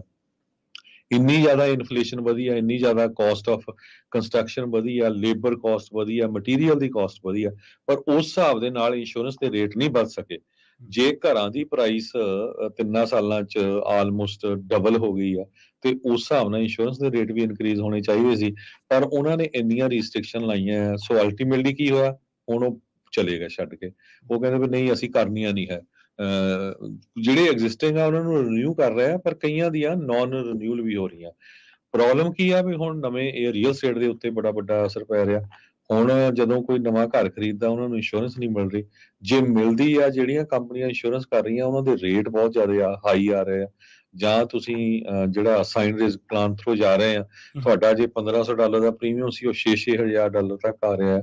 ਸੋ ਇਹ ਇੱਕ ਬਹੁਤ ਵੱਡੀ ਕੈਲੀਫੋਰਨੀਆ ਦੇ ਵਿੱਚ ਪ੍ਰੋਬਲਮ ਚੱਲ ਰਹੀ। ਉੱਤੋਂ ਜਿਹੜੇ ਆ ਇਹ ਪੋਲੀਟੀਸ਼ੀਅਨ ਝੂਠ ਬੋਲ ਰਿਹਾ ਜੀ, ਇੱਥੇ ਬਹੁਤ ਜ਼ਿਆਦਾ ਹਜੇ 100 ਦੇ ਕਰੀਬ ਕੰਪਨੀਆਂ। ਆਪ ਕਿਸੇ ਇੰਸ਼ੋਰੈਂਸ ਬ੍ਰੋਕਰ ਨੂੰ ਕਾਲ ਕਰਕੇ ਦੇਖਿਓ, ਕੋਈ ਇੰਸ਼ੋਰੈਂਸ ਮਿਲਦੀ ਨਹੀਂ ਹੈਗੀ। ਕਿੱਡੀ ਜਿਹੜੀ ਆ ਦੁਨੀਆ ਦੀ 5ਵੀਂ 6ਵੀਂ ਲਾਰਜੈਸਟ ਇਕੋਨਮੀ ਹੋਵੇ ਤੇ ਉਸ ਸਟੇਟ ਦਾ ਜਿਹੜਾ ਆ ਇੰਨਾ ਬੁਰਾ ਹਾਲ ਹੋਇਆ ਹੋਵੇ। ਸੋ ਇਹ ਇੱਕ ਬਹੁਤ ਵੱਡੀ ਪ੍ਰੋਬਲਮ ਆ। ਅਨਫੋਰਚੂਨੇਟ ਪਾਰਟ ਇਹ ਆ ਕਿ ਮੈਜੋਰਿਟੀ ਡੈਮੋਕ੍ਰੇਟਸ ਦੀ ਇੰਨੀ ਹਾਈ ਹੋ ਗਈ ਆ 70-80% ਦੇ ਕਰੀਬ, ਉਹ ਜਿਹੜਾ ਮਰਜ਼ੀ ਬਿੱਲ ਆ ਉਹ ਪਾਸ ਕਰ ਸਕਦੇ ਆ, ਕਿਉਂਕਿ ਰਿਪਬਲਿਕਨਸ ਬਹੁਤ ਮਿਨੋਰਿਟੀ ਦੇ ਵਿੱਚ ਰਹਿ ਗਏ ਆ। ਉਹੀ ਕਾਰਨ ਆ ਕਿ ਜਾਂ ਤਾਂ ਉਹ ਛੋਟੇ ਸ਼ਹਿਰਾਂ ਦੇ ਵਿੱਚ ਆ ਤੇ ਜਾਂ ਉਹਨਾਂ ਨੇ ਹੋਰ ਸਟੇਟਾਂ ਨੂੰ ਮੂਵ ਕਰਨਾ ਸ਼ੁਰੂ ਕਰ ਦਿੱਤਾ ਹੈਗਾ। ਜੀ, ਅਗਲੀ ਖਬਰ ਦੇ ਵੱਲ ਵਧੀਏ ਤੇ ਅਗਲੀ ਖਬਰ ਜਿਹੜੀ ਹੈ ਅਮਰੀਕਾ ਦੇ ਵਿੱਚ ਗਨ ਵਾਇਲੈਂਸ ਦੇ ਨਾਲ ਜੁੜੀ ਹੈ। ਬਫਲੋ ਦੇ ਵਿੱਚ ਇੱਕ ਬੜੀ ਮੰਦਭਾਗੀ ਘਟਨਾ ਵਾਪਰੀ ਹੈ। ਬਫਲੋ ਦੇ ਵਿੱਚ ਇੱਕ 13 ਸਾਲ ਦੀ ਕੁੜੀ ਨੂੰ ਉਹਦੇ ਘਰ ਦੇ ਸਾਹਮਣੇ ਗੋਲੀ ਮਾਰ ਦਿੱਤੀ ਗਈ ਤੇ ਇਹ ਕੁੜੀ ਨੂੰ ਥਾਂਏ ਜਿਹੜਾ ਉਹ ਮ੍ਰਿਤਕ ਕਰਾਰ ਦੇ ਦਿੱਤਾ ਗਿਆ। ਥਾਂਏ ਇਹਦੀ ਮੌਤ ਹੋ ਗਈ ਸੀ। ਪੁਲਿਸ ਨੇ ਦੱਸਿਆ ਕਿ ਇਹ ਜਿਹੜੀ ਘਟਨਾ ਬ੍ਰੌਡਵੇ ਤੇ ਮੋਰਟੀਮਰ ਜਿਹੜਾ ਇਲਾਕਾ ਵਾ ਉਹਨਾਂ ਦੇ ਵਿੱਚ ਵਾਪਰੀ ਹੈ। 12:30 ਵਜੇ ਤੜਕੇ ਵਾਪਰੀ ਹੈ ਤੇ ਉਸ ਤੋਂ ਬਾਅਦ ਪੁਲਿਸ ਨੂੰ ਸੱਦਿਆ ਗਿਆ ਸੀ ਤਾਂ ਜਦੋਂ ਨੂੰ ਪੁਲਿਸ ਪਹੁੰਚੀ ਤਾਂ ਉੱਥੇ ਜਿਹੜੀ ਇਹ ਕੁੜੀ ਉਦੋਂ ਨੂੰ ਇਸ ਦੀ ਮੌਤ ਹੋ ਚੁੱਕੀ ਸੀ। ਬਫਲੋ ਦੇ ਲੋਕਾਂ ਦੇ ਵਿੱਚ ਕਾਫੀ ਗੁੱਸਾ ਹੈ ਇਹਨਾਂ ਘਟਨਾਵਾਂ ਨੂੰ ਲੈ ਕੇ, ਕਿਉਂਕਿ ਲੰਘੇ ਦਿਨੀ ਹਜੇ ਕੁਝ ਘੰਟਿਆਂ ਦੀ ਗੱਲ ਹੀ ਹੈ, ਪਿਛਲੇ 6 ਜੁਲਾਈ ਨੂੰ ਬਫਲੋ ਦੇ ਵਿੱਚ ਹੀ ਜਿਹੜਾ ਇੱਕ 18 ਸਾਲ ਦੇ ਮੁੰਡੇ ਨੂੰ ਗੋਲੀ ਮਾਰ ਦਿੱਤੀ ਗਈ ਸੀ। ਇਹ ਵੀ ਜਿਹੜੀ ਘਟਨਾ ਵਾਪਰੀ ਸੀ ਇਹ ਵੁੱਡਲੌਨ ਐਵੀਨਿਊ ਦੇ ਤੇ ਡਿਊ ਪੌਂਟ ਸਟਰੀਟ ਹੈ ਜਿਹੜੀ ਉੱਥੇ ਵਾਪਰੀ ਸੀਗੀ। ਪਤਾ ਲੱਗਿਆ ਕਿ ਇੱਥੋਂ ਦੇ ਜਿਹੜੇ ਰੈਜ਼ੀਡੈਂਟ ਸੀਗੇ ਇਹਨਾਂ ਇਲਾਕਿਆਂ ਦੇ, ਉਹਨਾਂ ਨੇ 4 ਗਨਮੈਨਾਂ ਨੂੰ ਦੇਖਿਆ ਸੀ, 4 ਬੰਦੂਕਧਾਰੀਆਂ ਨੂੰ ਦੇਖਿਆ ਸੀ, ਜਿਨ੍ਹਾਂ ਨੇ ਕੋਲੰਬਸ ਬਰੁਕ ਨਾਂ ਦੇ ਇੱਕ 18 ਸਾਲ ਦੇ ਮੁੰਡੇ ਨੂੰ ਗੋਲੀ ਮਾਰ ਦਿੱਤੀ ਸੀਗੀ ਤੇ ਉਹਦੀ ਭੈਣ ਵੀ ਇਹਦੇ ਨਾਲ ਸੀਗੀ, ਪਰ ਉਹ ਕਿਸੇ ਤਰੀਕੇ ਨਾਲ ਬਚ ਗਈ। ਬਾਅਦ ਦੇ ਵਿੱਚ ਪਤਾ ਲੱਗਿਆ ਕਿ ਇਹਦਾ ਕੋਈ ਝਗੜਾ ਹੋਇਆ ਸੀਗਾ, ਮਤਲਬ ਕਿਸੇ ਤਰੀਕੇ ਦੇ ਨਾਲ ਪਿੱਛੇ ਕੋਈ ਪਾਰਕਿੰਗ ਨੂੰ ਲੈ ਕੇ, ਤਾਂ ਉਸ ਤੋਂ ਬਾਅਦ ਪਤਾ ਲੱਗਿਆ ਕਿ ਇਸ ਮੁੰਡੇ ਨੂੰ ਗੋਲੀ ਮਾਰ ਦਿੱਤੀ ਗਈ। ਹੁਣ ਲਗਾਤਾਰ ਇਹ ਘਟਨਾਵਾਂ ਜਿਹੜੀਆਂ ਵੱਧਦੀਆਂ ਜਾ ਰਹੀਆਂ ਨੇ, ਵਾਪਰਦੀਆਂ ਰਹੀਆਂ ਨੇ ਤੇ ਇਹਨਾਂ ਨੂੰ ਲੈ ਕੇ ਅਮਰੀਕਾ ਦੇ ਲੋਕਾਂ ਦੇ ਵਿੱਚ ਚਿੰਤਾ ਜ਼ਰੂਰ ਹੈ। ਗਨ ਵਾਇਲੈਂਸ ਆਰਕਾਈਵ, ਜੇ ਤੁਸੀਂ ਉਹਨਾਂ ਦੇ ਡਾਟੇ ਜਿਹੜਾ ਕਿ ਹੁਣੇ ਕੁਝ ਘੰਟੇ ਪਹਿਲਾਂ ਹੀ CBS ਨਿਊਜ਼ ਨੇ ਜਿਹੜਾ ਸ਼ਾਇਆ ਕੀਤਾ ਤੇ ਉਹਨਾਂ ਨੇ ਅਮਰੀਕਾ ਦੇ ਵਿੱਚ ਆਜ਼ਾਦੀ ਦਿਹਾੜੇ ਦੇ ਉੱਤੇ ਜਿਹੜੀਆਂ ਘਟਨਾਵਾਂ ਜਾਂ ਉਹਦੇ ਲਾਗੇ ਛਾਗੇ ਵਾਪਰੀਆਂ, ਉਸ ਤੋਂ ਬਾਅਦ ਉਹਨਾਂ ਨੇ ਇੱਕ ਡਾਟਾ ਜਿਹੜਾ ਇਕੱਠਾ ਕੀਤਾ। ਉਹਨਾਂ ਦਾ ਦਾਅਵਾ ਹੈ ਕਿ ਪਿਛਲੇ 5 ਦਿਨਾਂ ਦੇ ਵਿੱਚ 5 ਡੇਜ਼ ਜਿਹੜੇ ਹੈਗੇ ਨੇ ਜੁਲਾਈ ਦੇ, ਉਹਨਾਂ ਦੇ ਵਿੱਚ 26 ਮਾਸ ਸ਼ੂਟਿੰਗ ਦੀਆਂ ਘਟਨਾਵਾਂ ਜਿਹੜੀਆਂ ਨੇ ਉਹ ਵਾਪਰ ਗਈਆਂ ਨੇ। ਇਹ ਦਾਅਵਾ ਗਨ ਵਾਇਲੈਂਸ ਆਰਕਾਈਵ ਦਾ ਕੀ ਹੈਗਾ। ਉਹ ਕਹਿੰਦੇ ਕਿ ਹੁਣ ਤੱਕ 24 ਲੋਕ ਜਿਹੜੇ ਨੇ ਇਹਨਾਂ ਘਟਨਾਵਾਂ ਦੇ ਵਿੱਚ ਮਾਰੇ ਗਏ ਨੇ। 140 ਤੋਂ ਵੱਧ ਲੋਕ ਜਿਹੜੇ ਨੇ ਇੰਜਰਡ ਹੋਏ ਨੇ ਮਾਸ ਸ਼ੂਟਿੰਗ ਦੀਆਂ ਘਟਨਾਵਾਂ ਦੇ ਵਿੱਚ ਇਸ ਮਹੀਨੇ ਤੇ ਘੱਟੋ ਘੱਟ 14 ਜਿਹੜੀਆਂ ਡੈਥਸ ਨੇ ਤੇ 50 ਜਿਹੜੀਆਂ ਇੰਜਰੀਜ਼ ਨੇ ਉਹ ਹੋਈਆਂ ਨੇ ਹੋਰ ਸ਼ੂਟਿੰਗ ਦੀਆਂ ਜਿਹੜੀਆਂ ਵਾਰਦਾਤਾਂ ਵਾਪਰੀਆਂ ਉਹਨਾਂ ਦੇ ਵਿੱਚ। ਸੋ ਇਸ ਵੇਲੇ ਤੁਸੀਂ ਦੇਖੋ ਕਿ ਬਾਲਟੀਮੋਰ ਦੇ ਵਿੱਚ ਇੱਕ ਜਿਹੜੀ ਘਟਨਾ ਵਾਪਰੀ ਸੀ, ਹਾਊਸ ਪਾਰਟੀ ਦੇ ਉੱਤੇ ਸ਼ੂਟਿੰਗ ਹੋਈ ਸੀ। ਮੈਰੀਲੈਂਡ ਦੇ ਵਿੱਚ ਇੱਥੇ ਕਈ ਜਣੇ ਮਾਰੇ ਗਏ ਸੀ ਤੇ 4 ਜਣੇ ਲੂਜ਼ੀਆਨਾ ਦੇ ਵਿੱਚ ਮਾਰੇ ਗਏ ਸੀ, 5 ਜਣੇ ਜਿਹੜੇ ਆ ਸ਼ਿਵਰਪੋਰਟ ਦੇ ਵਿੱਚ ਮਾਰੇ ਗਏ ਸੀ। ਸੋ ਇਸ ਤਰ੍ਹਾਂ ਦੀਆਂ ਸਾਲ 2023 ਦੇ ਵਿੱਚ ਘੱਟੋ ਘੱਟ 9700 ਘਟਨਾਵਾਂ ਅਜਿਹੀਆਂ ਵਾਪਰੀਆਂ ਨੇ ਜਿੱਥੇ ਗਨ ਦੀ ਵਰਤੋਂ ਹੋਈ ਹੈ ਤੇ ਇਹਨਾਂ ਦੇ ਵਿੱਚ ਜਿਹੜੀਆਂ 19,180 ਲੋਕ ਇੰਜਰਡ ਹੋਏ ਨੇ ਪੂਰੇ ਅਮਰੀਕਾ ਭਰ ਦੇ ਵਿੱਚ। ਇਹਨਾਂ ਦੇ ਵਿੱਚੋਂ 360 ਜਿਹੜੀਆਂ ਘਟਨਾਵਾਂ ਨੇ ਉਹ ਮਾਸ ਸ਼ੂਟਿੰਗ ਦੀਆਂ ਨੇ, 27 ਮਾਸ ਮਰਡਰ ਹੋਏ ਨੇ, 845 ਜਿਹੜੇ ਨੇ ਉਹ ਸ਼ੂਟਿੰਗ ਅਨਇੰਟੈਂਸ਼ਨਲੀ ਜਿਹੜੀਆਂ ਸ਼ੂਟਿੰਗ ਕਹਿ ਸਕਦੇ ਆ, 143 ਤਾਂ ਬੱਚੇ ਮਾਰੇ ਗਏ ਨੇ ਇਹਨਾਂ ਸ਼ੂਟਿੰਗਸ ਦੇ ਵਿੱਚ ਜਿਹੜੀ ਹਿੰਸਾ ਗਨ ਦੇ ਨਾਲ ਹੋਈ ਹੈ। ਇਸ ਤੋਂ ਇਲਾਵਾ 353 ਬੱਚੇ ਇੰਜਰਡ ਹੋਏ ਨੇ। ਜੇਕਰ ਟੀਨੇਜਰਸ ਦੀ ਗੱਲ ਕਰੀਏ ਤਾਂ 780 ਟੀਨੇਜਰਸ ਆ ਜਿਹੜੇ ਹੁਣ ਤੱਕ ਇਹਨਾਂ ਘਟਨਾਵਾਂ ਦਾ ਸ਼ਿਕਾਰ ਹੋ ਚੁੱਕੇ ਆ। 2122 ਜਿਹੜੇ ਨੇ ਉਹ ਟੀਨੇਜਰ ਇੰਜਰਡ ਜਿਹੜੇ ਨੇ ਉਹ ਦੱਸੇ ਗਏ ਨੇ। ਮਾਸ ਸ਼ੂਟਿੰਗ ਦੀਆਂ ਸਭ ਤੋਂ ਵੱਧ ਘਟਨਾਵਾਂ ਕਹਿੰਦੇ ਨੇ ਕਿ ਭੀੜ ਭਾੜ ਵਾਲੇ ਤਿਉਹਾਰਾਂ ਦੇ ਮੌਕੇ ਇਸ ਸਾਲ ਦੇ ਵਿੱਚ ਵਾਪਰੀਆਂ ਨੇ। ਸੋ ਇਹ ਗਨ ਵਾਇਲੈਂਸ ਆਰਕਾਈਵ ਜਿਹੜਾ ਕਿ ਅਮਰੀਕਾ ਦੇ ਵਿੱਚ ਵੀਕ ਬਾਅਦ ਜਾਂ 2 ਵੀਕਸ ਬਾਅਦ ਜਾਂ ਮਹੀਨੇ ਬਾਅਦ ਗਨ ਵਾਇਲੈਂਸ ਰਿਲੇਟਡ ਜਿਹੜਾ ਡਾਟਾ ਵਾ ਉਹ ਸ਼ਾਇਆ ਕਰਦੇ ਰਹਿੰਦੇ ਆ। ਤੇ ਹੁਣ ਜਿਹੜੀਆਂ ਆਹ ਲੰਘੇ ਸਾਲ ਦੇ ਵਿੱਚ ਇਹਨਾਂ ਨੇ ਇਸ ਸਾਲ ਨੂੰ ਬਹੁਤ ਖੂਨੀ ਸਾਲ ਜਿਹੜਾ ਉਹ ਕਰਾਰ ਦਿੱਤਾ। ਜੀ ਕੁਛ ਇਕੋਨਮੀ ਦੀ ਤੇ ਜੌਬਸ ਦੀ ਗੱਲਬਾਤ ਕਰਦੇ ਜਾਈਏ। US ਦਾ ਜਿਹੜਾ ਜੌਬ ਗਰੋਥ ਆ ਹੁਣ ਉਹ ਸਲੋ ਹੋ ਗਿਆ। ਹਾਲਾਂਕਿ ਜਿਹੜੀਆਂ ਤਨਖਾਹਾਂ ਆ ਉਹਨਾਂ ਦੇ ਵਿੱਚ ਵਾਧਾ ਜ਼ਰੂਰ ਹੋਇਆ ਹੈਗਾ। ਨਾਨ ਫਾਰਮ ਪੇਰੋਲ 2,09,000 ਵਧੀਆਂ ਆ ਜੂਨ ਮਹੀਨੇ ਦੇ ਵਿੱਚ। ਅਨਪਲਾਇਮੈਂਟ ਰੇਟ 3.6% ਤੇ ਆ ਗਿਆ, ਮਈ ਮਹੀਨੇ 'ਚ 3.7% ਸੀ। ਆਵਰਲੀ ਅਰਨਿੰਗਸ ਉਹ 0.4% ਅਪ ਹੋਈਆਂ। ਓਵਰਆਲ ਜੇ ਪੂਰੇ ਸਾਲ 'ਚ ਦੇਖਿਆ ਜਾਵੇ 4.4% ਅਪ ਆ। ਐਵਰੇਜ ਵਰਕ ਵੀਕ ਉਹ 34.4 ਤੋਂ ਘੱਟ ਵੱਧ ਗਿਆ ਹੈ, 34.4। ਪਿਛਲੇ ਮਹੀਨੇ ਇਹ 34.3 ਸੀਗਾ। ਯੂਐਸ ਦੀ ਇਕੋਨਮੀ ਨੇ ਪਿਛਲੇ 2.5 ਸਾਲਾਂ ਦੇ ਵਿੱਚ ਸਭ ਤੋਂ ਘੱਟ ਜੌਬਸ ਆ ਉਹ ਜੂਨ ਮਹੀਨੇ ਦੇ ਵਿੱਚ ਐਡ ਕੀਤੀਆਂ। ਸੋ ਫੈਡਰਲ ਰਿਜ਼ਰਵ ਬੋਰਡ ਜੋ ਕੋਸ਼ਿਸ਼ ਕਰ ਰਿਹਾ ਆ ਵੀ ਇੰਟਰਸਟ ਰੇਟ ਵਧਾਉਣ ਕਰਕੇ ਜੋ ਇਕੋਨਮੀ ਸਲੋ ਹੋਵੇ ਤਾਂ ਕਿ ਜਿਹੜੀ ਇਨਫਲੇਸ਼ਨ ਆ ਉਹ ਘਟੇ। ਇਨਫਲੇਸ਼ਨ ਨੇ ਲੋਕਾਂ ਦਾ ਧੂੰਆਂ ਕੱਢਿਆ, ਜਿਸ ਹਿਸਾਬ ਦੇ ਨਾਲ ਮਹਿੰਗਾਈ ਆ ਵੀ ਬਹੁਤ ਹੈਰਾਨ ਆ ਵੀ ਇੰਨਾ ਜ਼ਿਆਦਾ ਜਿਹੜਾ ਮਹਿੰਗਾ ਆ ਹਰ ਇੱਕ ਸਮਾਨ ਹੋਇਆ ਆ। ਲੇਬਰ ਡਿਪਾਰਟਮੈਂਟ ਬਹੁਤ ਕਲੋਜ਼ਲੀ ਇੰਪਲਾਇਮੈਂਟ ਰਿਪੋਰਟ ਨੂੰ ਵਾਚ ਕਰ ਰਹੀ ਆ ਕਿਉਂਕਿ 1,10,000 ਜੌਬਸ ਅਪ੍ਰੈਲ ਮਈ ਮਹੀਨੇ ਨਾਲੋਂ ਘੱਟ ਕ੍ਰੀਏਟ ਹੋਈਆਂ ਕਿਉਂਕਿ ਫੈਡਰਲ ਰਿਜ਼ਰਵ ਬੋਰਡ ਨੇ ਇਹ ਕਿਹਾ ਸੀ ਆਉਣ ਵਾਲੇ 2 ਮਹੀਨਿਆਂ ਦੇ ਵਿੱਚ, ਆਉਣ ਵਾਲੇ 6 ਮਹੀਨਿਆਂ ਦੇ ਵਿੱਚ ਘੱਟੋ ਘੱਟ 2 ਵਾਰ ਆਪਾਂ ਇੰਟਰਸਟ ਰੇਟ ਇਨਕਰੀਜ਼ ਕਰਾਂਗੇ। ਸੋ ਜਿਸ ਹਿਸਾਬ ਨਾਲ ਇਹ ਚੱਲ ਰਿਹਾ ਤੇ ਹੋ ਸਕਦਾ ਉਹ ਨਾ ਵੀ ਕਰਨ, ਪਰ ਇਹ ਸਾਰੇ ਫਿਗਰਸ ਤੋਂ ਹੀ ਬੇਸਡ ਹੋਣਾ ਹੈਗਾ ਆ ਵੀ ਜੋ ਇੰਟਰਸਟ ਰੇਟ ਆ ਉਹ ਕਿੰਨਾ ਕੁ ਇਨਕਰੀਜ਼ ਹੋਣਾ ਆ। ਜੇ ਗਵਰਨਮੈਂਟ ਇੰਪਲਾਇਮੈਂਟ ਦੀ ਗੱਲਬਾਤ ਕਰਦੀ ਜਾਈਏ ਉਹ 60,000 ਦੇ ਕਰੀਬ ਇਨਕਰੀਜ਼ ਹੋਈਆਂ ਆ ਤੇ ਸਟੇਟ ਦੇ ਹਿਸਾਬ ਦੇ ਨਾਲ 59,000 ਦੇ ਕਰੀਬ, ਤੇ ਕਰੰਟ ਜੋ ਗਵਰਨਮੈਂਟ ਇੰਪਲਾਇਮੈਂਟ ਆ ਉਹ 1,61,000 ਆ ਜੋ ਪ੍ਰੀ ਪੈਂਡੇਮਿਕ ਲੈਵਲ ਨਾਲੋਂ ਘੱਟ ਹੈਗੀ ਆ। ਕੰਸਟਰਕਸ਼ਨ ਜੌਬ ਦੇ ਵਿੱਚ 23,000 ਨੌਕਰੀਆਂ ਦਾ ਵਾਧਾ ਹੋਇਆ ਹੈਗਾ ਆ ਤੇ ਪ੍ਰੋਫੈਸ਼ਨਲ ਤੇ ਬਿਜ਼ਨਸ ਸਰਵਿਸਿਜ਼ ਇੰਪਲਾਇਮੈਂਟ ਤੇ ਲੀਜਰ ਤੇ ਹੌਸਪਿਟੈਲਿਟੀ ਜੋ ਪੇਰੋਲ ਆ ਉਹਦੇ ਵਿੱਚ 21,000 ਲੋਕਾਂ ਦਾ ਵਾਧਾ ਹੋਇਆ ਹੈਗਾ ਆ। ਸੋ ਕੰਸਟਰਕਸ਼ਨ ਦੇ ਵਿੱਚ ਵੀ ਇਨਕਰੀਜ਼ ਹੋਈਆਂ ਹੈਗੀਆਂ ਆ। ਹੌਸਪਿਟੈਲਿਟੀ ਇੰਡਸਟਰੀ 'ਚ ਹੁਣ ਆਪਾਂ ਦੇਖਦੇ ਹਾਂ ਵੀ ਲੋਕਾਂ ਨੇ ਘੁੰਮਣਾ ਫਿਰਨਾ ਕਾਫੀ ਸ਼ੁਰੂ ਕਰ ਦਿੱਤਾ ਹੈਗਾ। ਸੋ ਇਸ ਕਰਕੇ ਹੋਟਲਸ ਦੇ ਵਿੱਚ ਉਸ ਇੰਡਸਟਰੀ ਦੇ ਵਿੱਚ ਕਾਫੀ ਜ਼ਿਆਦਾ ਵਾਧਾ ਹੋਇਆ ਹੈਗਾ ਆ। ਪਾਰਟ ਟਾਈਮ ਲੋਕਾਂ ਨੇ ਬਹੁਤ ਕੰਮ ਕਰਨਾ ਸ਼ੁਰੂ ਕੀਤਾ ਆ, ਕਹਿੰਦੇ ਵੀ ਇਕਨੋਮਿਕ ਰੀਜ਼ਨ ਕਰਕੇ ਕਈ ਜਿੱਦਾਂ ਇੱਕ ਫੁੱਲ ਟਾਈਮ ਇੱਕ ਪਾਰਟ ਟਾਈਮ ਜੌਬ ਕਰ ਰਹੇ ਹੈਗੇ ਆ। 4,52,000 ਤੋਂ ਲੈ ਕੇ 4.2 ਮਿਲੀਅਨ ਲੋਕ ਅਮਰੀਕਾ 'ਚ ਇਸ ਟਾਈਮ ਜੋ ਆ ਉਹ ਪਾਰਟ ਟਾਈਮ ਜੌਬਸ ਕਰ ਰਹੇ ਹੈਗੇ ਜੀ। ਆਪਣਾ ਜਿਹੜਾ ਸਮਾਂ ਜੀ ਪ੍ਰੋਗਰਾਮ ਦਾ ਉਹ ਸਮਾਪਤੀ ਵੱਲ ਹੈ ਜੀ। ਜੀ ਬਿਲਕੁਲ, ਪ੍ਰੋਗਰਾਮਾਂ ਦਾ ਵੇਰਵਾ ਜ਼ਰੂਰ ਦਿੰਦੇ ਜਾਓ ਪ੍ਰਵੀਨ ਜੀ ਜੀ। ਜੀ ਬਿਲਕੁਲ ਜੀ। ਇਸ ਤੋਂ ਅਗਲਾ ਪ੍ਰੋਗਰਾਮ ਆਤਮਿਕ ਆਨੰਦ। ਆਤਮਿਕ ਆਨੰਦ ਪ੍ਰੋਗਰਾਮ ਦੇ ਵਿੱਚ ਤੁਸੀਂ ਸ਼ਬਦ ਸਰਵਣ ਕਰੋਗੇ। ਪੰਜਾਬੀ ਰੇਡੀਓ USA ਦੇ ਸਟੂਡੀਓ ਦਾ ਨੰਬਰ ਹੈ 408-272-5200। ਉਸ ਤੋਂ ਬਾਅਦ 11 ਵਜੇ ਪ੍ਰੋਗਰਾਮ ਨਜ਼ਰੀਆ ਤੇ 1 ਵਜੇ ਪ੍ਰੋਗਰਾਮ ਕੁਝ ਗੱਲਾਂ ਤੇ ਕੁਝ ਗੀਤ। 2:45 ਤੇ ਅੱਜ ਰਿਸ਼ਤੇ ਪ੍ਰੋਗਰਾਮ ਆਊਗਾ ਜਿਹਦੇ ਵਿੱਚ ਪੰਜਾਬੀ ਰੇਡੀਓ USA ਤੇ ਜਿੰਨੇ ਵੀ ਪ੍ਰੋਫਾਈਲਸ ਨੇ ਉਹਨਾਂ ਨੂੰ ਇੱਕ ਬਾਕਸ ਨੰਬਰ ਅਸਾਈਨ ਹੁੰਦਾ ਤੇ ਬਾਕਸ ਨੰਬਰ ਪੁੱਛ ਕੇ ਤੁਸੀਂ ਦੱਸ ਕੇ ਫੋਨ ਨੰਬਰ ਲੈ ਸਕਦੇ ਹੋ। ਸੋ ਰਿਸ਼ਤੇ ਪ੍ਰੋਗਰਾਮ ਦੇ ਵਿੱਚ ਤੁਹਾਨੂੰ ਜਾਣਕਾਰੀਆਂ ਦਿੱਤੀਆਂ ਜਾਂਦੀਆਂ ਨੇ ਜਿੰਨੀਆਂ ਵੀ ਮੈਟਰੀਮੋਨੀਅਲਸ ਐਡ ਨੇ ਪੰਜਾਬੀ ਰੇਡੀਓ USA ਦੇ ਉੱਤੇ ਚੱਲਦੀਆਂ ਨੇ। ਤਾਂ 3 ਵਜੇ ਪ੍ਰੋਗਰਾਮ ਸਾਂਝੀ ਸਾਥ ਦੇ ਵਿੱਚ ਅੱਜ ਗੱਲਬਾਤ ਕਰਾਂਗੇ ਕਿਸੇ ਵੀ ਜ਼ਿੰਦਗੀ ਦੇ ਇੱਕ ਪਹਿਲੂ ਨੂੰ ਲੈ ਕੇ। ਸਟੂਡੀਓ ਦਾ ਨੰਬਰ ਉਹੀ ਹੈ 408-272-5200। 4 ਵਜੇ ਪ੍ਰੋਗਰਾਮ ਘਰ ਸੰਸਾਰ 4 ਵਜੇ ਤੋਂ ਲੈ ਕੇ 5:30 ਵਜੇ ਤੱਕ। 5:40 ਤੇ ਪ੍ਰੋਗਰਾਮ ਅਪਡੇਟ ਕੈਲੀਫੋਰਨੀਆ ਪ੍ਰੋਗਰਾਮ ਦੇ ਵਿੱਚ ਤੁਹਾਨੂੰ ਕੈਲੀਫੋਰਨੀਆ ਦੇ ਵਿੱਚ ਵਾਪਰੀਆਂ ਅਹਿਮ ਵੱਡੀਆਂ ਘਟਨਾਵਾਂ, ਚਾਹੇ ਉਹ ਕਾਰੋਬਾਰ ਦੇ ਨਾਲ ਜੁੜੀਆਂ ਹੋਣ, ਸਮਾਜ ਦੇ ਨਾਲ ਜੁੜੀਆਂ ਹੋਣ, ਇਹਦੇ ਬਾਬਤ ਜਾਣਕਾਰੀਆਂ ਦਿਆਂਗੇ।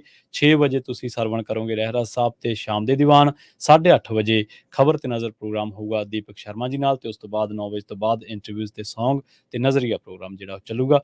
ਹਰਜੋਤ ਸਿੰਘ ਜੀ ਲਈਏ ਜੀ ਇਜਾਜ਼ਤ। ਜੀ ਇੱਕ ਜਾਂਦੇ ਜ਼ਰੂਰ ਪੰਜਾਬੀ ਰੇਡੀਓ USA ਦੇ ਜਿੰਨੇ ਵੀ ਸਰੋਤੇ ਸਾਨੂੰ ਸੁਣ ਰਹੇ ਆ ਵੱਧ ਤੋਂ ਵੱਧ ਪੰਜਾਬੀ ਰੇਡੀਓ USA ਦੇ YouTube ਚੈਨਲ ਨੂੰ ਸਬਸਕ੍ਰਾਈਬ ਕਰੋ। ਕਈ ਵਾਰੀ ਤੁਸੀਂ ਲਾਈਵ ਪ੍ਰੋਗਰਾਮ ਮਿਸ ਕਰਦੇ ਆ ਤੇ ਉਹ ਬਾਅਦ 'ਚ ਦੇਖ ਸਕਦੇ ਆ। ਇਸੇ ਤਰ੍ਹਾਂ ਪੰਜਾਬੀ ਰੇਡੀਓ USA ਦੇ ਰੇਡੀਓ ਸੈਟਸ ਸਾਰੇ ਹੀ ਰੇਡੀਓ ਸਟੇਸ਼ਨਾਂ ਦੇ ਪਹੁੰਚ ਚੁੱਕੇ ਆ ਨਵੇਂ।